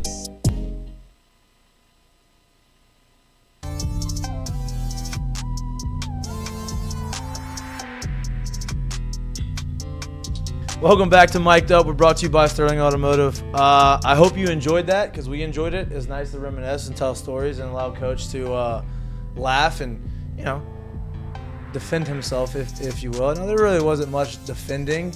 He didn't have to defend. He, understands the story. There's still some debate on the bat story. That Sean did. I think Sean made it all the way back to the dugout. All the way back. No. That was right. He said he sent Matt when he was 2/3 of the way, which means Matt basically didn't get to him until Sean was actually at the old locker room. So It's pretty much I want to It's talk. funny how much he remembers about the baseball games and how little he remembers Oh, about yeah. the personal stories. Oh yeah, He's Hey, like, listen, I would have done Coach that. remembers that. Coach remembers Everything. everything that happened in the game. Oh yeah. It's crazy. I didn't say I that. wanted to tell a Like, story Coach. about wearing Omaha, and you had this little small helmet, tiny helmet on your God. head. I almost brought that one up, but we started. That one running didn't. out of time. That one didn't happen in Omaha. That one happened Oh, that here wasn't before Omaha. we went. Yeah, to that's Omaha. right. It was a Yeah. practice before There's Omaha. great picture still out there about that too. So We had find it. so we were getting ready to leave. It's either postseason, maybe it was about before regional or super regional. I think it was. So I think it was towards the latter end of the season, but Coach, weren't we were playing- feeling good. We felt good, but we weren't like playing like great. We were winning Right. games, Right. but we weren't like playing great. So we would always play this game called 4-man ball, which later in his career he turned into 3-man ball. Basically, it was teams of 4. One team of 4 is in the field. The other team of 4 is the hitting team, and then there's 2 teams of 4 that's like around the turtle because we do it on the field, right? And they're like you're basically there just to talk shit, like that's it. Basketball. Seriously, like legit. One team's fielding, the other team's hitting. The other 2 teams who are waiting for the 3 outs and stuff to rotate, you're just talking shit to the guy hitting. The reason for it was he was like, look, you're gonna hear all kind of stuff, blah blah blah blah blah. Like you have to lock in and do your job. So like that was it. So our team decided that it was a good idea that we put the 4 horsemen together. Can you guess who the 4 horsemen were? I think I just had 3 of them in here. Nope. No? No, you didn't. 4 horsemen. Now it's not gonna take me till 4 till you figure out who it was. Me, Chad, Leon, Chris McGee. That was the squad, right? And we really You didn't. brought it, Dawn. Dude, we could, I swear to God, just because this is how we looked at the game, we didn't give 2 shits about the hitting or really the fielding part. We was there for the jokes. We was wearing people out the whole time, The right? Apollo. So it was that whole game to us was kind of a joke, whatever. No big deal. So it was one of our turns. It was like our turn to hit in our group. I don't remember who led it off. Somebody's in the cage led off. I'm around the turtle. I didn't have If you don't my know, helmet. his helmet, he wears a size 8. That's not true. I wear 7.5. I've never worn an 8 in my life. But on the other side, Actually made it sound better. On the other side, DJ LeMahieu wears that LSU helmet right there. He Hey, literally peanut like head. a 6 and 7/8, like a peanut head. So I didn't have my helmet. I go to DJ, who's got the smallest helmet. I'm like, DJ, give me a helmet. I'm gonna make everybody loose, right? I put the helmet on. It's literally sitting on the top of my head. Like the ear flaps don't go to my ears. They don't even get that low. Coach sees this shit, lost his mind that day because we weren't taking it serious, and I'm over here cracking jokes about it and this and that. Oh, he went nuts that day. We all still remember. There is a picture of it still floating around the internet. It's pretty fucking funny. It's great. Where is he? We had like that year we were getting ready to go play either the Super or getting ready before we go to Omaha. And you know, every practice you had media and like we had a ton of media that would come to these practices. It was a summer and we didn't have school, and so like the off days we'd all go to pool parties and we were practicing in just shorts, right? Like no, not full uni. It was just shorts and like the LSU shirt. And I don't know who it was, but somebody took their shirt off, and it was like a shirtless batting practice. And the national media, just like all the media started coming on, like, and we just practiced the whole day with no shirts on. It was our only media practice. It was literally the last practice before we left to go to Omaha, I think. Yeah. And somebody just said it randomly. It was like, "Hey, no fucking shirts in practice today." Yeah. And everybody was like, oh, Sun's what's out, wrong guns with it? out. It was sun's out, guns so out. Mikey yeah. was like one of the younger, like all the young guys were like, "No, dude, we can't do this." And like we were literally threatening dudes, like, "Hey, take your fucking shirt off. We'll absolutely ream you when we get out of here. Like, take your shirt off." So dudes were just like, "All right, well, I'll take my shirt off." So we all out there like practicing, taking BP before, throwing in the outfield. And Coach comes out. I remember Javi Sanchez told me a story later. Him and Coach basically walked out of the tunnel and into the dugout at the same time, and they both take a look right. And Coach is like, "Javi, what the fuck is this?" And Javi was like, "Coach, just let it go. Just let him roll."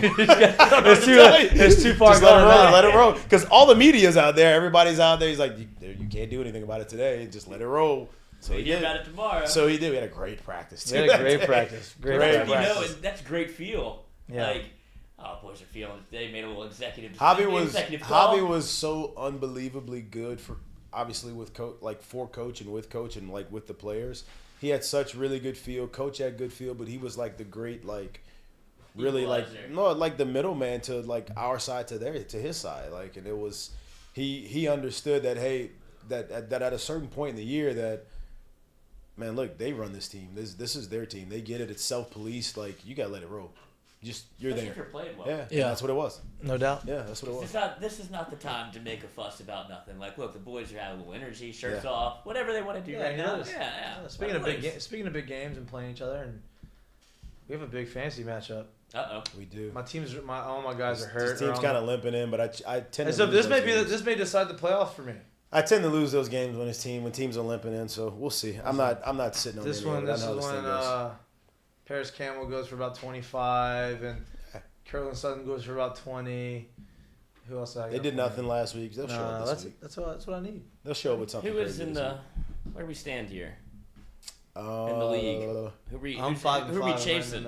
We got like 5 or 6 teams that are like 5-5. Nick Pond's 9-1. One team's at the top, and the rest are like. Well, I say one team's at the top with 1 loss. There's like 4 2 people tied at second. There's like 2. No, there's like 2 teams tied at second with like 6 and 4, and then there's like 5 or 6 teams at 5 and 5. A lot of parity in the league. Yeah. Good league. It's just like the NFL. Just like the NFL. I mean, there's a couple of GMs over there. Seriously, I mean, who would you say the best? I mean, the Chiefs. But I feel like the Chiefs are beatable. Like, who's the best team in the NFL? The Bills are beatable. You just saw that. I mean, the Bills right now may not even win their division.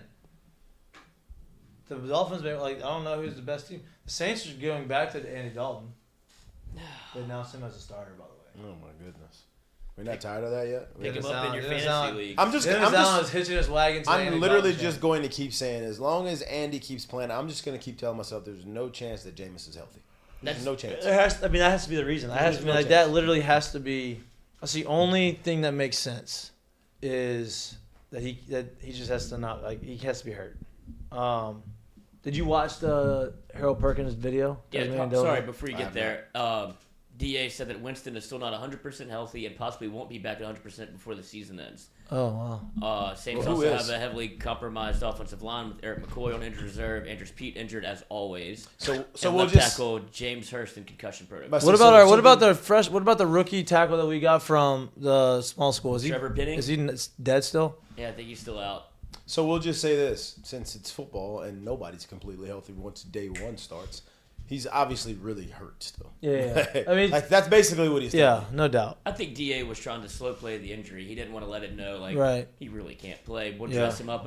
People are making a big deal about him dressing out. It's he's an emergency quarterback. If we need him. Emergency. He's going to turn around, hand the ball off. He's not going to be a lot of doing a lot of stuff. And here's the thing: he's obsessed with wearing his uniform. Yeah, but here's the thing: don't say that, because now you just put more heat on you when he's not playing. If he's healthy enough, to, especially when he is in uniform too. Like it's not a good look. I know what you're trying to do.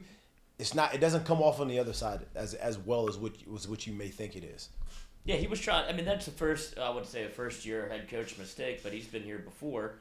He hasn't been successful. No, he hasn't. But this is. I mean, that was an obvious. And we don't know this too. Player. When we don't know this too, there could be some cash incentives in Jameis's contract to where it dresses out. Right. True. He gets the money, which would be. I'd be that would make a lot of sense too, but we don't know that. But I would guess that there's probably some of that in his contract too, because I know that happens a lot. So this guy.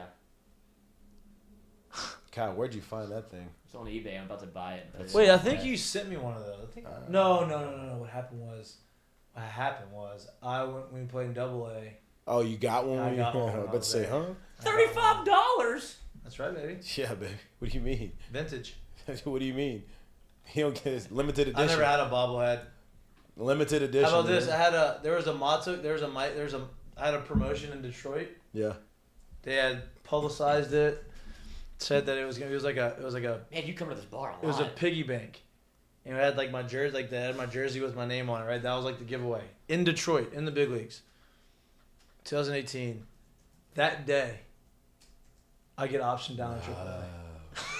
So I knew where you were going. I was like, no. There for my promo day, I'm like, this sucks. Oh man, that's such bad feel. It's bad feel. Just put you on the bench there. They don't do that. That's tough. That's bad feel. Big day. Didn't even to enjoy it. I had a shirtsy in double A my first year.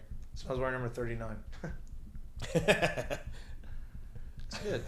The Montgomery Biscuits. You got the Biscuits. Played there one time. It's like when Virginia Tech got their jerseys stolen out their lockers and they had to put tape on the back of their uniforms and practice jerseys.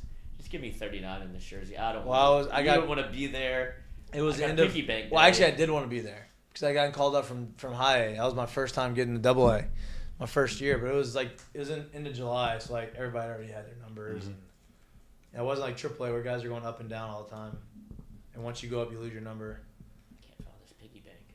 You're not gonna be able to find it, I'm sure. Might have scratched it. Do you have any of them? Nope. That's crazy. I also Detroit Foundation was putting on a foundation event for my foundation that I was also not up in the big leagues for. That's bad feel by the So I had thank God some. Of my I'm gonna be honest teammates- with you. That's bad feel by Thank the God I had some of my teammates Yeah, here's the question. that were good enough they went. Whoever they optioned, did they play that day?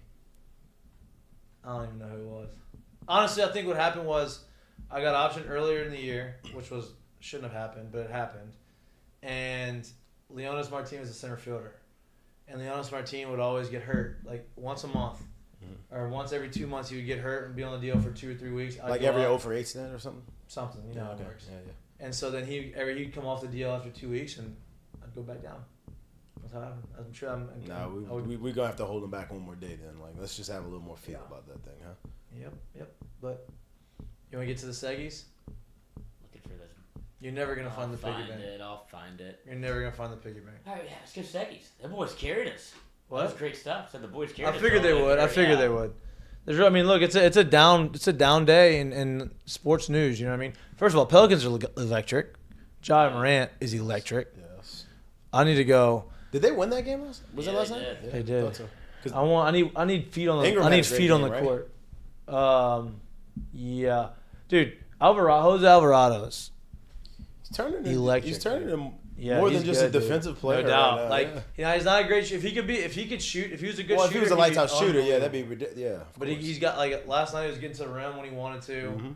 Mm-hmm. McCollum had a pretty decent game. Like they're good. Zion wasn't playing. What are you doing over there?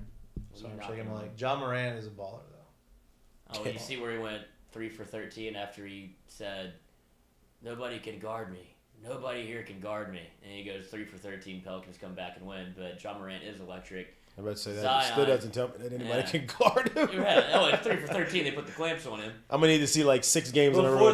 Before that, he had like 25. I know. Well, you see, he picked off the pass, Unbelievable. spins behind the back, And then gets to he's the an rack. Electric athlete. Yeah. Speaking of, Zion's out again, foot contusion. It's all right.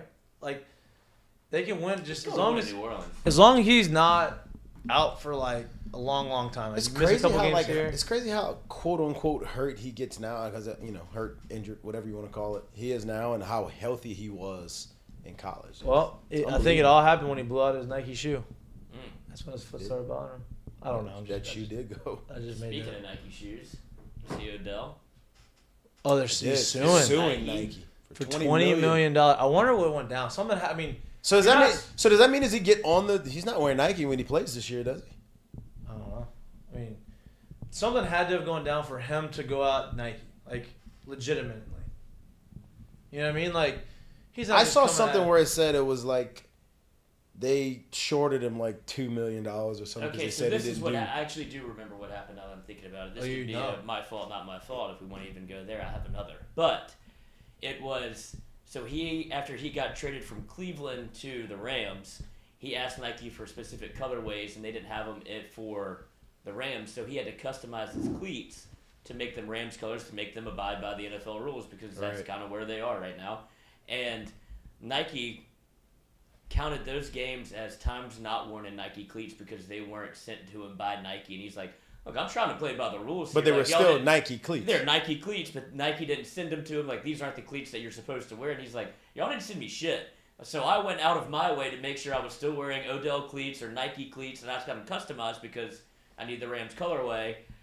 Then that's where he's suing back because he didn't Oh, play. so it was that incident. Yes. So he didn't play the amount of time that he needed to in Nike cleats to get the $20 million bonus, so they withheld that money that he $2 million. Yeah. And so now he's Suing for 20. yeah. Wow. Where's That has to be something else though. Like how we get from 2 to 20. It's gotta be. It's just emotional. Yeah. Do you know what I could have done with that too? I mean, look, $2 million at that point. I mean, with all the stuff that I had, investment opportunities, I was $2 million short. I wasn't liquid enough. I had this opportunity. This investment may have turned into $30 million. And and you also look. I'm not gonna. Like, Odell says the fine print screwed him out of over $20 million, so he's just trying to collect. Okay. So it's a little bit more than that. Phil Light, get it together. What are we doing here? $20 million like pennies to them. That's a drop in the bucket. And you'd rather have Odell, who's probably one of the... Where's Odell going to go? Where is he going to go? They keep saying Cowboys or New York. I know the Cowboys the hot bet, but they're saying Cowboys or New York right now. Look, I tell you what, if he goes to New York, that tells me he feels like he's way healthier than what people think he is. Yeah, because they're going to need him. Because they don't have any receivers. Yeah. So if he really wants to... Shepard's done for the year. Done. So if he really goes there, that means he's trying and wants to be like the guy for that remaining time, which to me, like I said, tells me he feels like he's healthier. And it doesn't really tell me that if he doesn't go there, but like I think that's a huge statement if he chooses. Darius Slayton's trying to do the 4 year ago Darius Slayton, where all of a sudden he just starts catching 70-yard touchdown balls every game. You remember that in fantasy? He came out of nowhere. Yeah, he's doing it again this year. He's doing it again. And Saquon is unbelievable. We knew it before the year started. I don't know. I don't see him going. I don't see him going back to New York. He wants to win now. No. Odell. He wants to win now. I just don't think that the Giants are good. They're not Super Bowl. They're not. I don't think they're a Super Bowl team this year. I agree. Maybe Danny Dimes is. But maybe he believes that they're not this year. They're still a contender this year. But if they give me a 3-year deal, maybe he'll go there. Maybe thinking that, hey, next year is going to be way better. You never know. He loves Saquon. That I do know. Yeah, they're boys. They're boys. But there's also a lot of, do the Giants want the Odell distraction? Because the last time I think that narrative has turned a little bit. Oh no, they're just rolling right now. It feels like. I'm just saying, like I think Odell was a lot. But I think the narrative has turned from distraction to just you're getting a star. It's not a distraction. It's you're getting attention to your team. I think the distraction laid heavily upon wins and losses. No. What? That one person. Baker Mayfield. How about Baker headbutting everybody, trying to get all the attention? Oh, God, I'm done with him. How about Saquon calling Daniel Jones Vanilla Vic? Did you see that in the huddle? Who? No.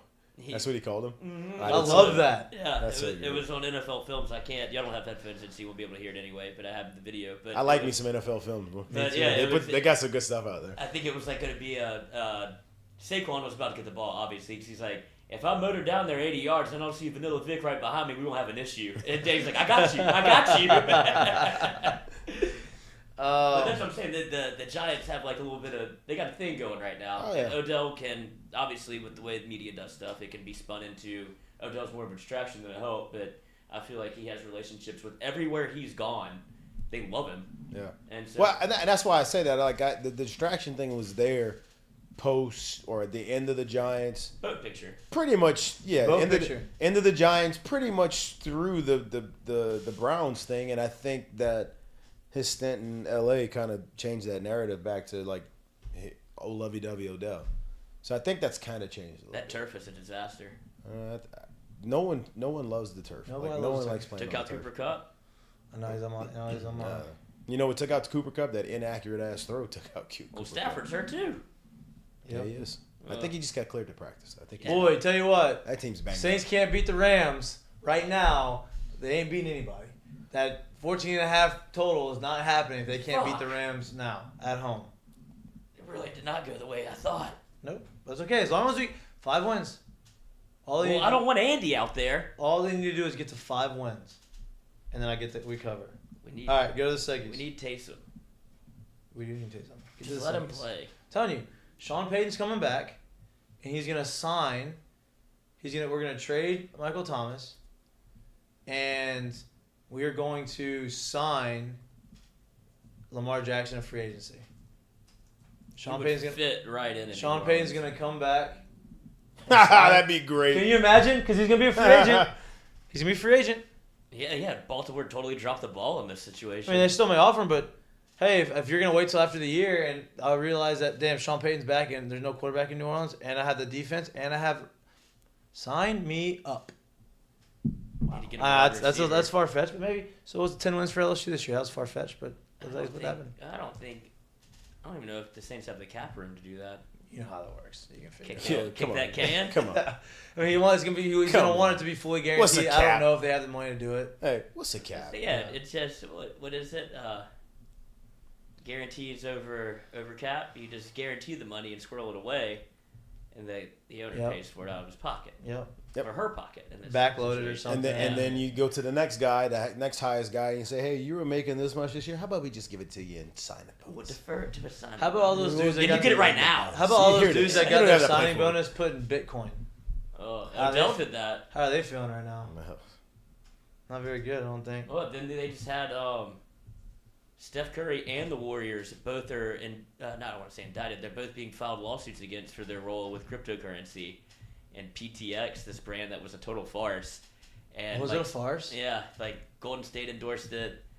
Wow. Steph Curry endorsed it, like was in commercials, and it's like this whole thing. And the crypto game is just watch yourself. It's dangerous. Wow. Dangerous. All right, he probably has his own crypto. You created it. Weirdo. Get to the seggies. All right. Not My Fault, brought to you by Dozy Place. Yes. And my immediate not my fault is Adam Schefter, who seems to not be able to stay out of the news regardless of what it is. We all saw him naked on the set of Monday Night Football. What was that? Why are you doing that? Because Schefter doesn't. Schefter is the guy, and I feel like Is the guy. He's not the guy. no, that's what I'm saying. He's definitely not the guy, but he wants so badly to be in the group that he'll do whatever it takes. And he doesn't. It's kind of like Jeffrey Dahmer in high school. Like he doesn't know that they're actually making fun of him, but he'll do whatever you want him to do so he can hang out with the boys. And so Schefter, obviously coming out of his shell a little bit in comparison to, I mean, look at this guy. He looks great. I will give him that. What do you mean it looks great? He got a good body. Huh? I didn't know that. I mean, he's got pecs. Huh? What? Boys. I mean, you call it good? I mean, Schefter? I thought he was going to be doughy. He is doughy. It is doughy. Oh, come on. I mean, for a guy that barely, I mean, I don't. You don't know what he does in his off time. I know what he's not capable of, and I didn't think it was that. I mean, this man tore his MCL trying to hit the gritty. So for him to be able to even run on a treadmill for 20 minutes feels like just an athletic feat for this man. I only see the little muffin top, half of that belt. So he's bending over. Rough crowd. All right. So go back to it. Okay. So anyway, this was pre-Schefter finding out that he might be a cool guy. Whenever the NFL took a trip to Mexico City, across the pond, down by the border. Well, I don't think you go across the pond. Well, the Isthmus, Gulf of Mexico is down there somewhere. And they had a bunch of talks about the talent and how they were going to get around because people had been getting kidnapped and, Mexico City. So obviously they're trying to be very careful. And Schefter feels like, oh man, they told us all this stuff. So he's like, so look, whenever we get to the stadium, there's some people that walk you there, ESPN security people, and somehow I lost them. There were these two guys that said to me, let's go, we're going back to your hotel. And I'm like, okay, great. I just get in the car. And 2 minutes in, I'm like, oh my God, what did I just do?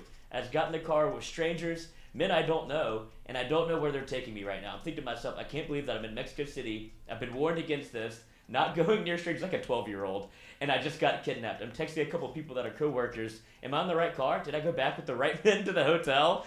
And I'm not joking. I tell you, I'm panicked. And Schefter said my heart was racing. I really thought I'd gotten the wrong car. And I was off to who knows where, but fortunately it was the right car. And it's not really my fault, not my fault, but it's just how neurotic that Adam Schefter is, where he's texting these people, and they're like, Schefter. His fingers are going a million miles an hour. They think he's breaking news back there. No doubt. Can you imagine if Adam Schefter got kidnapped in Mexico City? What would that ransom be on? Can you imagine him just getting kidnapped here? You think Goodell's paying the ransom? No, Dan Snyder would be. Dan Snyder. Mr. Editor. Dan Snyder from the Washington. Commanders?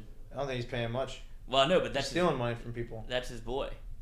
Schefter? Yeah, he wrote anytime that he writes anything about the Commanders, he sends it to the it owner, and he calls him Mr. Editor.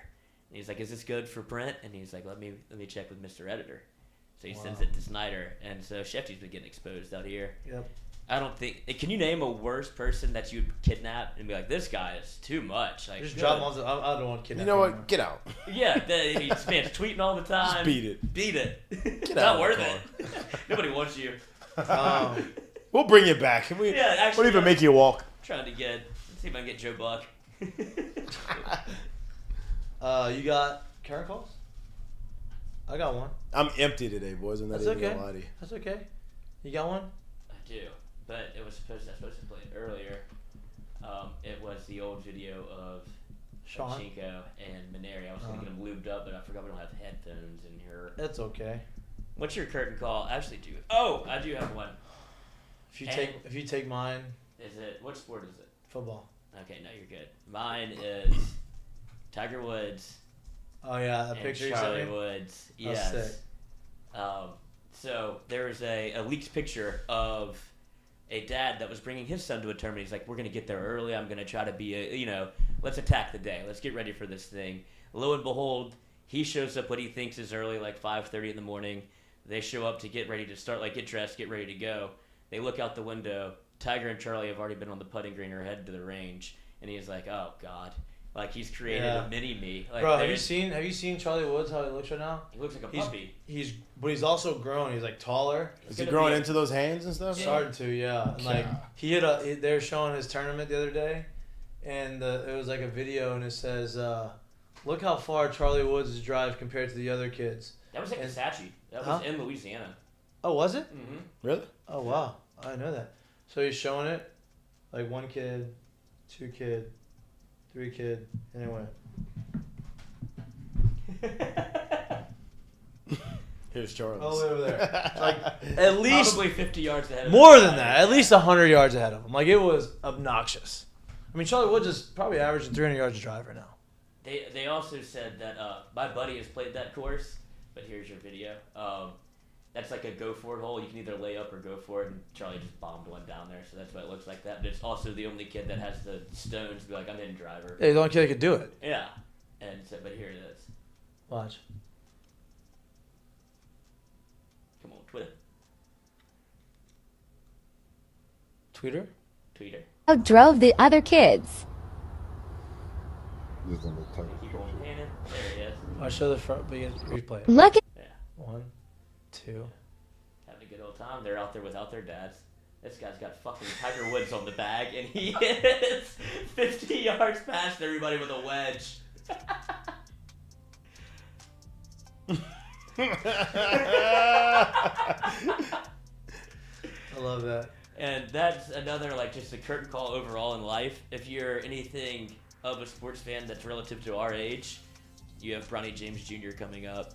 You have Charlie Woods and Bryce Maximus, to where if you like LeBron, you get another one because he seems to be good, real good. And if you like Tiger Woods, you get a literal carbon copy. I read an article about like how good is Bronny James really, and they're like he's a really good prospect. He's a 4-star prospect. The title of the article is a 4-star prospect with a 5-star name, right? Like he's an elite prospect. He can go to any college he wants to. He's not gonna go in, at this moment right now in his life, like as like his talent level. Like he's a very good player, but he's not a guy you would go into Kentucky or Duke or somewhere and start from day one, just based off. Now, not saying you can't get that way, but that's we asked that question a while back. How good is Bronny James now? I have heard too, like over the past, I guess, year or so, like it's been like an exponential. Yeah, right. And like he was like, I mean, he's okay, and then it's like, oh shit, he kind of got a little bigger, and he's actually a little. Because I think he's like a 6'3", 6'4" guard. Like he's got to play point guard. I think he might be a little bit taller than that now, but I think the other brother's taller than him. Yeah. The younger brother. Yeah, he is. Bryce Maximus is like taller, but he's got the legenes kicked in for Bronny, like last year. Well, that's what I'm saying. Yeah, you can see like his skill set go from he's trying to dunk in a game, he's trying to dunk to like now he's shit. He's LeBron James kid. Yeah, like it's starting to show a little bit. So that's what I'm saying. I think the prospect status is like flying up a little bit because if you put probably a couple more inches on there, we don't know that, but like then it really turns into something crazy. But that kid's filling out. I mean, this is going to be on a Nike ad at some point. No doubt. Hey, is there a guy? That's a Nike ad right there. Is there a guy? Is there a guy, an athlete that you can think of that has had the reputation, was at the top of the mountain, and then completely fell off the top of the mountain with all the stuff that happened to him, and now like he's still very beloved and back up. Like who's climbed that mountain again? Like that's almost impossible to do. The closest I can remember, honestly, in my lifetime is, and I say the closest because truthfully it's really not even that close. Maybe Michael Vick, and it ain't even. It's not even in the same stratosphere. Maybe Vic. That's about it. All right, my current call. Okay, go ahead. Sorry. My current call is brought to you by dUpMikieMahtook. So I know a lot of people probably have seen the tragedy that happened in Virginia with the football team. Yeah. The guy like shooting. Well, there's a kid there from U High, right? The running back, Mike Hollins. He was in critical condition. Right after 2 surgeries, this is the tweet. After 2 surgeries, he's on the road to recovery. He's been moved out of the ICU. He's from Baton Rouge. Yeah, he's from. He went to UI. So he's running back there. Was in the middle. Got shot in the back. Bullet was lodged in his stomach. They had to go in there and remove the bullet, and then let his body rest, and then go in the next day and have a surgery to be able to like make sure there was no internal bleeding or anything like that. And so he is on the road to recovery. It looks like he's going to make. Obviously, there's still a long road, but it looks like he's going to make a full recovery, which is awesome. Well, and sidebar about the kid too. I did hear that the first thing he asked, waking up out of the surgery, is how are my teammates? Which obviously the answer wasn't great, but kind of shows you what kind of person he is. Man, that's. I mean, do we even know the whole story? What happened with that? No, the only thing that I do know is the guy that could. I guess you don't even have to say allegedly, huh? I feel he did it. Yeah, he did it. Pretty much no. He was on a list of like recently purchased a firearm or had obtained a firearm illegally, so they were aware that he was. He was a walk-on, right? Yeah, but he was like on the. Like they should have had eyes on him apparently, and it was like we were aware of the situation. Probably shouldn't have gotten to this point. That's the only thing I knew about it. It's just bizarre. Damn. And I wonder what the reason was. Like, why did he go crazy? Did something happen? Was it about to be in jail? Did this happen on a bus, or like they just gotten off of a bus? That's what I don't know either. It's all of the reports were more of like we're reporting on the health and safety of the players, as opposed not to the details of what actually as the really why. happened. Yeah. And my last curtain call for you, Jay Mitch, it's gonna be yours if you want it. The letter from Pete Rose to Rob Manfred. Have you all seen this? No. I read half of it. One more plea. I read half of it. It's pretty good, kind of. Can you put it on the screen? Absolutely. I don't know if you'll be able to see it. You'll be able to see it on the computer better. Hold on, I just had it. Yeah. So here's Pete Rose trying one more time to Rob Manfred. And he's just essentially here. I'll read it aloud for the fellas. I'll read a little bit of it. I hope that's how the letterhead is. Me too. And this is his letter. So, but did they add the Pete Rose to it, or is that the actual letterhead? This is from the office of Pete Rose. I love that Pete Rose is written on that high on the thing. I'm surprised he didn't charge for the autograph at the bottom of it. Maybe he did. He probably did. That'll be $5 for you, Rob. Yeah. I'll see you in Vegas. But, I mean, it's basically I've apologized many times for betting on baseball while managing the Cincinnati Reds and then for denying that I did it. I'm writing today for the 3 reasons. First, because at my age, I want to be 100% sure that you understand how much it means for me when I say that I'm sorry. Second, to ask for your forgiveness. And third, because I still think about the day and what it would mean to be considered in the Hall of Fame. Duh. The most important people in my life were my dad and manager. Sparky, my dad, introduced me to baseball. Sparky taught me how to play it. But both set an example for me about how to live my life that I sometimes have failed to live up to. I think every day about them. I know I would. I mean, this is a ploy, obviously. Like, please feel bad for me because I think about my dad manager all the time. So that's essentially what he's saying is how badly he wants to be in the Hall of Fame. Not for him. Not for Pete. Pete's not a me first guy. If you know anything about Pete Rose, he's all about the people. Hey, he likes to play hard. Plays hard. Charlie Hustle. Big teammate guy. Yeah. And so he's saying, Rob, look. Gave some good lines to his guys on the team. Babe. Some good lines. Some good betting information. Oh, betting lines. Okay. Oh, yeah. Maybe the other lines, too. I don't know. Yeah, that would be more up old Nails' Lenny Dykstra probably was passing out. Boy, he's electric on Twitter. He is something. Have you seen him Lenny? on Twitter? Lenny? Yeah. No. He's trying to... Is this Twitter out of control? Trying to bag some politicians. Is it like O.J. Simpson? Like O.J. Simpson? He says whatever he wants to do. Why does Siri keep talking to me? He says whatever he wants. Wow. I'll have to look into that. It's fun. Lenny. I don't know anything about politics. Right? It's Lenny, right? That's the wild Twitter. Oh, it's the wild. It might be the wildest tweet. I mean, his pinned tweet is, I don't know who Lauren Boebert is, but obviously some politician. But he goes, "What's the latest with Lauren Boebert? Still so desperate to avoid my offer to comfort her that she's somehow finding enough votes to, in the end, to win a race. So she was losing a political whatever the hell." And he offered his condolences and said, "If you ever need a place to stay, I'm here for you." And he's never talked to this woman in his life. And he's just trying to sympathy bang her. And they're just like, "Lindy, crawl back in the hole you came out of." Bro, he let you yell at Oh my god. Good show today, boys. Good show. I think that was a good one. We will be live from Uncle Earl's this Friday, 4:30 to 6. We will not be there next weekend. That's Thanksgiving. So Thanksgiving's Thursday and Friday. So I'm giving, obviously the boys get off on Thanksgiving. Who cooks? We need to have a conversation about that week. We'll talk about that off air. Let's do it right now. About how we want to do it? No, we're going to do it off air. All right. But we are going to be live from Uncle Earl's this weekend, or this Friday from 4:30 to 6. Hang out. We'll talk a little bit about the game. Do the normal Friday show. Good day. Great show. Stay warm. Nervous about UAB? Nope. 14.5? I took it. Took it at 14.5? Yeah. Mikey. LSU minus 14.5. You think it's gonna? You don't think they're gonna cover that? I would get it at 13.5 if I were to gamble on it, which I did. Coach, you don't think that we're gonna beat them by 15 points? I would rather beat them by 2 touchdowns. Okay, but you don't think that we're gonna beat them by 15? I don't know. It's hard to find that extra possession. What? It's a touch. That's an extra possession of with the hook. We're beating them by 3 touchdowns. Okay.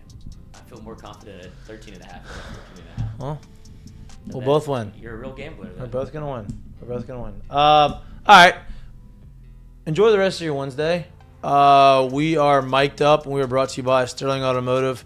Please like and subscribe on our YouTube channel. We need to do a better job pushing people toward the channel. We did get over 3,000. We did get over 3,000 subscribers. I appreciate y'all for that. That's a big. Look, we've gotten some good traction on some videos. I know everybody likes our socials. Jax does a very good job on our social.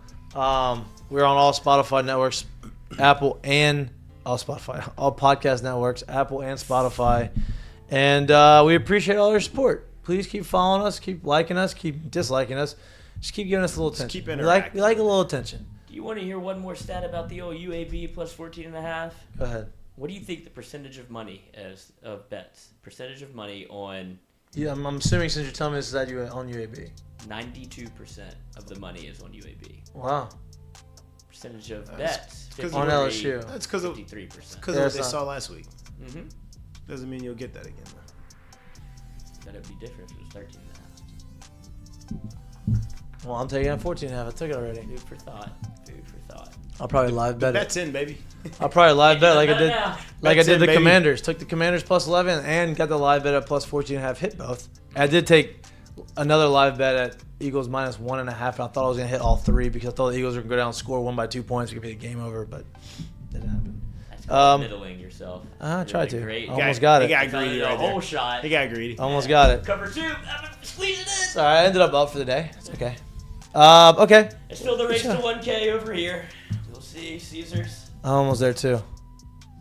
But mine has been a grind. Yours has been big bets. What do you mean?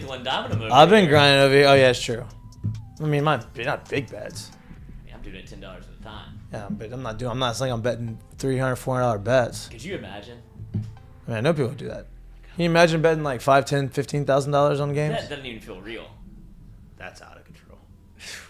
All right. Enjoy your Wednesday. We love y'all. Appreciate you watching Mik'd Up, brought to you by Sterling Automotive. Peace. Could you imagine explaining like, oh, I lost 15 G's today on what? New Mexico. Yeah, but that's the problem. You're thinking that way. I lost 15 G's. No.